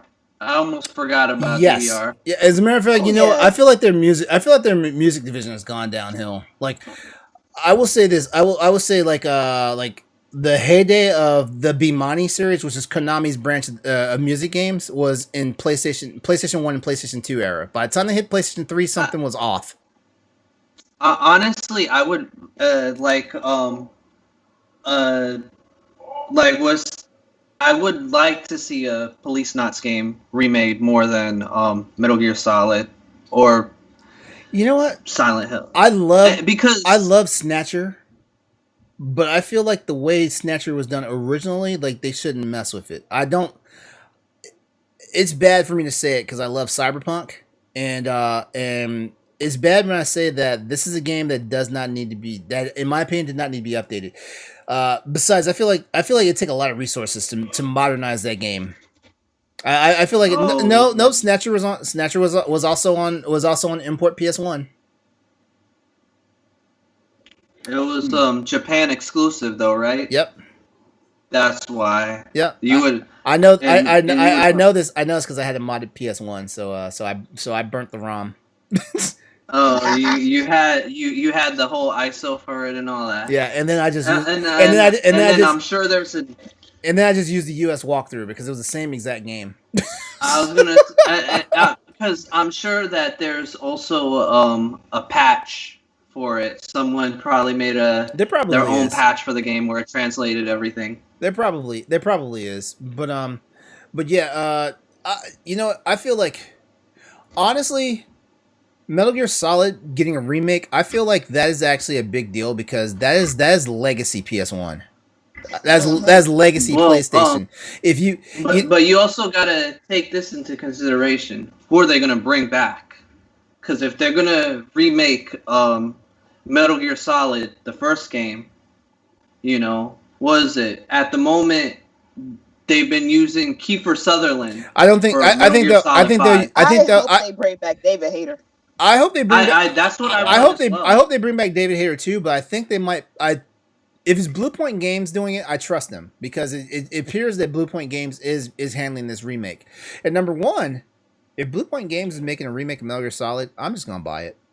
I am. I mean, Yeah. look at what they're doing. Look at what they've done with Demon Souls right now. I mean, that's a game I refuse to play because, like, I don't want to go kicking puppies later. But Hey, it's beautiful to look at. It's really Yeah. good to look at. Yeah, you better just hope that it doesn't end up being another pachinko machine. Shut up. Shut up. I mean, but if you think about it's kind of like if Ubisoft releases another Splinter Cell, I want it to be Michael Ironside. I don't want nobody else. Yeah, Like, unfortunately, yeah, Sam Fisher. Michael Ironside though is he's recovering from cancer. Yeah, I know. Yeah, he does. I don't think he does any voice acting anymore, which is a shame. Hey, but I'm not gonna lie. My channel was ID. He was playing a detective in one of those shows, so I was like, "Wait a minute, No, Sam Fisher." I'm about to show my age. Y'all remember a TV show called V from back in the 80s? V. Oh. Yeah, he played a character called Ham Tyler, and Oh, wow. and he was like a fixer. So like he was dastardly in that show. Oh, Yeah. I'm gonna watch it. Yeah. Yeah, but yeah, I mean, that's exciting though. Like Metal Gear Solid remake, honestly, that's PlayStation. If it's PS5 exclusive, Blueprint Games basically makes nothing but PlayStation games anyway, so it looks like it's probably going to be an exclusive. I hate to say, I need a trailer for it to drop. everybody needs a trailer for it to drop. According to the insider though, it won't happen until late 2021. So we probably wouldn't see anything until spring or maybe summer if they're actually going to drop it. And you know how Sony does. Sony starts doing all their state of plays and all that stuff in like April. Yeah. Yeah. Especially since there's no E3 anymore, so, or there won't be for a while. Yeah. Yep. But yeah, so but that's pretty much it. If you guys had anything you want to talk about, hit us up on Twitter at ps_crossroads. Let's go ahead and wrap this up. Let's see. It's been 2 weeks since I've actually been on forum with you guys. What have you guys been doing? What have you guys been playing lately? I am almost done with Shadow of the Tomb Raider. I beat Watch Dogs Legion. Okay, how was Watch Dogs Legion? I loved it. I still feel like the game is incomplete. Somewhere I'm gonna go back and play it again. Just make sure it's not me. It's an Ubisoft game. It's always incomplete. Oh my god. According, Jesse was talking about it on Arsenal X. He said it's a big difference between the Xbox One X version and the Xbox Series X version of that game. He said like it's really like an amazing step up. So hopefully Watch Dogs Legion will look better on the PS5.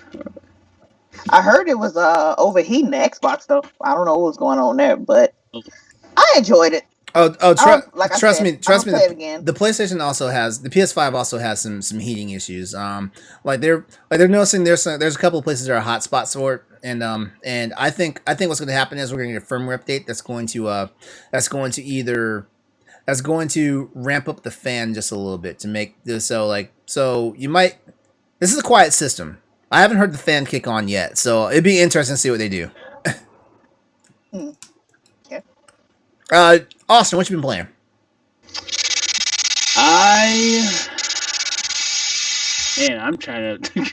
I haven't really played a whole lot lately. I've been pretty busy. I've been playing. Actually, weirdly enough, I've been playing some Xbox because I played beat Gears of War, and I'm playing Alice Return to Madness. I don't know if you remember that EA game. I remember that. I'm playing that because I'd never played it before, and I love Alice in Wonderland. It's one of my favorite just pieces of fiction. I'm still going through Luigi's Mansion, and then I'm playing. I was playing Dragon Age Inquisition for a little bit on PS4. And then I was playing another game. Oh, I played Lords of the Fallen for a while, and that was Wow. man, I was a game, man. That was a game, and Wow. I suck at it, man. I got as far as I could before I was like, no, I'm not in the mood to get mad at my TV or get mad at anything. So, but yeah, that was an interesting game. So yeah, I just been playing a lot of different stuff. I did get Call of Duty Black Ops Cold War. Mhm. I'm only gonna play the multiplayer and Warzone because I'm wanting to save the campaign for PS5. But I will probably be playing it by the time we record next week. When's the zombies mode out? Do you know? Do you remember? I think it is out. It is Okay. out, but it's only on PS4 for like a year or whatever. Oh wait, is this PS4, not PS5 and PS4? Yeah, it's PS4 and PS5. Okay. So I have the cross-gen version, but I'm not gonna play the campaign till I get the PS5 because I want to do all the because they have all the trigger feedbacks. So if your gun jams, your R2 is gonna block. Yeah, nice. that's all in the campaign, and so that's why I want to wait for it. And they said that actually in PS5, when you're playing it on PS5, that the guns all have different feels on the trigger. So much so that on multiplayer, people just turn it off because it's more of a distraction. Why did you tell me that? Now I'm about to go spend $70. Shit. Hey, yeah. So I was planning to buy that game for PC. Oh no, man! Well, I mean, PC LeBron. will play well, but just try Exactly. it one time. Just go for it one time. Exactly. Oh, take one for the team. Because think about this. Because this is what happens with the PS4 touchpad. When we get to the PS5, the trigger feedbacks. If people don't use it, then the next Call of Duty is not going to use it. And so this might be the only Call of Duty that uses this kind of technology right now. So I would try it now instead. The next Call of Duty they may just not do it at all, and then you just do it on PC and do whatever. But this is different. I understand the logic, and I got a buddy that's been trying to get me. I had a buddy that's been trying to get me to get the PS5 version because we're the only two people we know of PS5, and he's like, hey, I'll get Black Ops Cold War if you get it. And I'm like, you don't have a computer, right? Yeah. Is it Dave? No, it's not Dave. Oh, okay. Yeah. I do not blame you if you want to play it on PC, but I think just for this game in particular, that the fact that they use the triggers more than the Spider-Man game did or more than Demon Souls game did, from what I'm hearing, all the first-party people didn't use these trigger things, but the Call of Duty did, and all the guns feel different and stuff like that. That to me is really cool, and that's why I wanted to get it on PS5. Oh, damn it. See, right now the PC version is on sale for $51. Okay, I tell you what, get the PC version and then get the PlayStation version and compare them. Yeah, just get both. You got big money. Just sell one of your PS5s, and then way you can buy both of them. I was gonna say you can do a video reviewing both the Wait. PC. Wait, Walmart's selling it for $60 right now? Why is Walmart selling it so cheap? Walmart sells all of their physical games $10 cheaper. All of them. Looks like every game that comes out they sell for $50. Looks like I gotta go risk COVID and get a damn PS5 game. Which the games, I have no problem finding PS5 controllers. I have no problem finding PS5 games. When I go to Walmart, they're there. Mm-hmm. It's just the PS5s are gone. Yeah. So now's a good time if you want to get an extra controller. Yeah. Or if you want to get games, start stocking up. Start. All right, Doug, what you been playing? So, I've actually been jumping around different games. Right now, I'm playing Yakuza Like a Dragon. Which, by the way, I've been watching you play that on your stream, and man, I really want to buy that game. It's a really good game, especially since it's a different take on the series in an RPG style game. It does make some references to Dragon Quest because the main character Ichiban Kasuga is a Dragon Quest fan. He grew up playing Dragon Quest, so I think that's pretty cool, and the fact that you can change the different types of jobs for your party members. Hey! I'm sorry. I did not mean to cut you off. I just got a notification on Twitch. I just made affiliate. Oh wow! Hey! Hey, congrats! Yeah. Okay. I'm sorry. Keep going. But so I've been playing this game. On Twitch, I've been playing Earthworm Jim on the Sega CD. So because I have an emulation station, the Raspberry Pi, so I get to play all my SNES games, Sega, arcade, PlayStation 1 if I wanted to. They haven't figured out the N64 on the Raspberry Pi just yet, but when they do, N64 is a please hard believe. one. N64 is a hard one. The Sega Saturn, I have a Sega Saturn, but I need to get the mod for it so that I can put games on there, because finding games for that fucking relic is expensive. And then I also, I speedrun, of course, so. Which, by the way, like your Resident Evil 3 speedruns, man. It's rough, but when I get a run started, like right now, my best time is an hour and I think like 12 minutes or 13. Your speedruns are great, but man, like the two parts of your speedrun that stress me out is the power station and the and the sewers, because Nelly, this guy jukes the 100 betas. Oh, the gammas? Yeah. The gammas. I'm sorry, the gammas. He jukes them. I'm like, no, because like, dude, they always get me. Exactly. I'm getting swallowed up whole. So what I do is like, I aim, and right when they're getting ready to attack, I quick step, and I kind of double tap quick step to kind of make sure that it goes through. So the moment that they attack, I'm rolling. Out of the out of the way, and I'm good to go. Not me. Nope. And he what is it like? Flame rounds. Whenever LaRon watches me run, he gets stressed out. He's like, "Dude, what the fuck? How are you doing this and all that?" And I'm just sitting here. I'm like, "Yo, trial and error." Like I've had to watch so many videos, practice it myself. I can't juke Nemesis all the time either. Oh, he loves me. I can't juke Nemesis. It's like no, I'm be like I live in Florida, stand my ground. Like we. Love me. I be like, bro. I live in Florida, stand my ground. All right, so as far as I've been bouncing back and forth between 3 different games. Spider-Man Miles Morales, which I know, like, if Logan's listening to this right now, he's gonna be like, "You haven't beaten that game yet." But that's because my time is also getting split with Final Fantasy VII Remake, which like I said last time is freaking gorgeous on PS5. And where you at?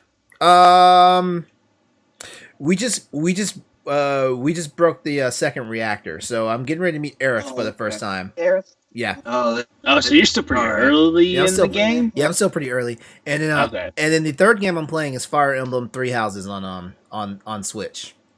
Oh, so you finally after you lost out on that deal, huh? That pisses me off. I held out for the longest time, and then 2 weeks later it goes on sale for $30 damn. What was it? He spent a good bit of the stream talking about how he missed the sale, and Yeah. Oh yeah. Oh, that's right. I was in your Yakuza stream, like crying about it. Yeah.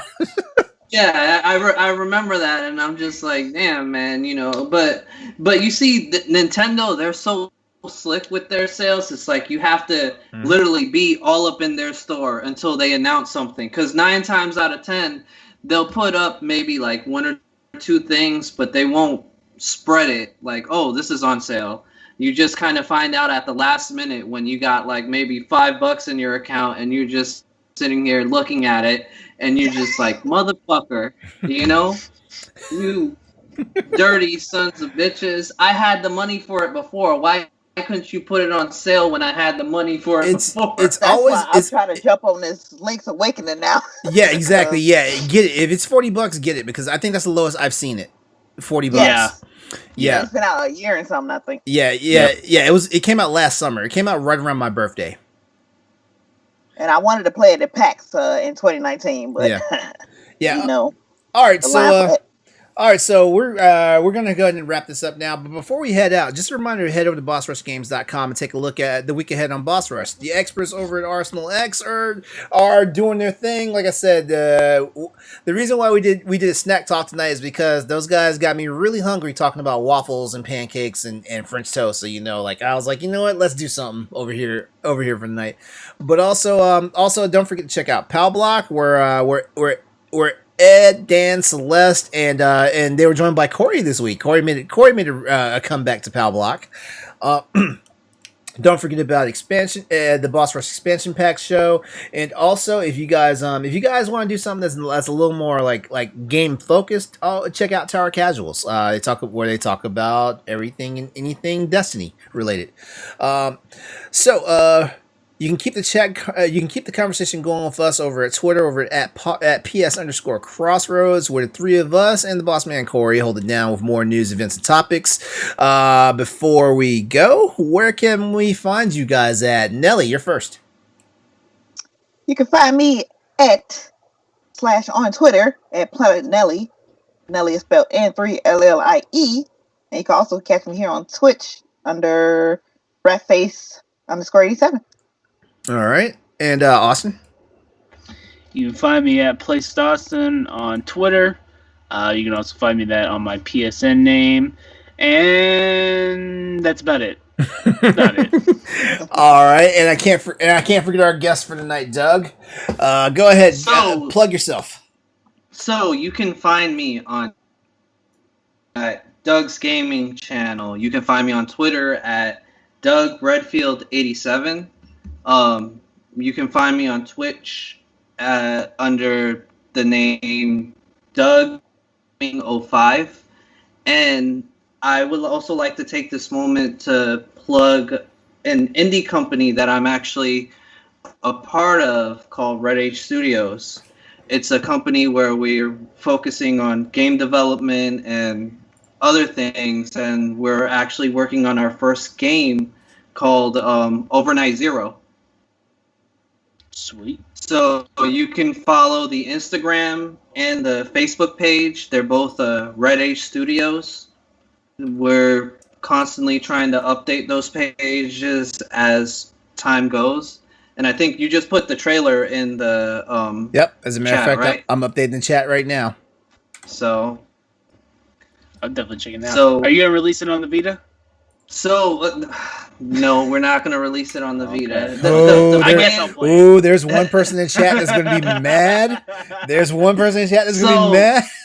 So we're trying to release it on the Switch and the PC. At least that's the plan. So if you have any questions, you can always DM the Instagram, the Facebook page. Me or my partner will answer any questions that you might have about our upcoming game. Nice. And hopefully you guys enjoy the trailer.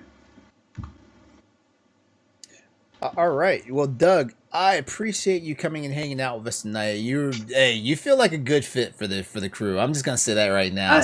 Hey, when it comes to gaming, I'm passionate about a lot of this stuff. Just say it. You're a nerd. You're just like us. Yeah. Yeah. Well, yeah, I'm a nerd, of course. But at the same time, like, I enjoy topics like this and being able to talk about all this without feeling like, oh, well, you should like this anyways. I'm like, no, don't force me to like something I don't like, Exactly. Yeah. Exactly. All right, and as for me, you can catch me on social media at Exodus803. That's EXODUS803. Also, that's the Twitch. That's my Twitch channel, twitch.tv/Exodus803, and that's also my various gamer tag across the different platforms and stuff like that. All right, so from the Crossroads crew and of course the Boss Rush team here, we want to wish you guys a good night. Go out there, play games, be better. And like I said, don't despair and don't spend more money than you should on a PlayStation. That's all from us tonight. Have a good one, guys. Take care. Peace out.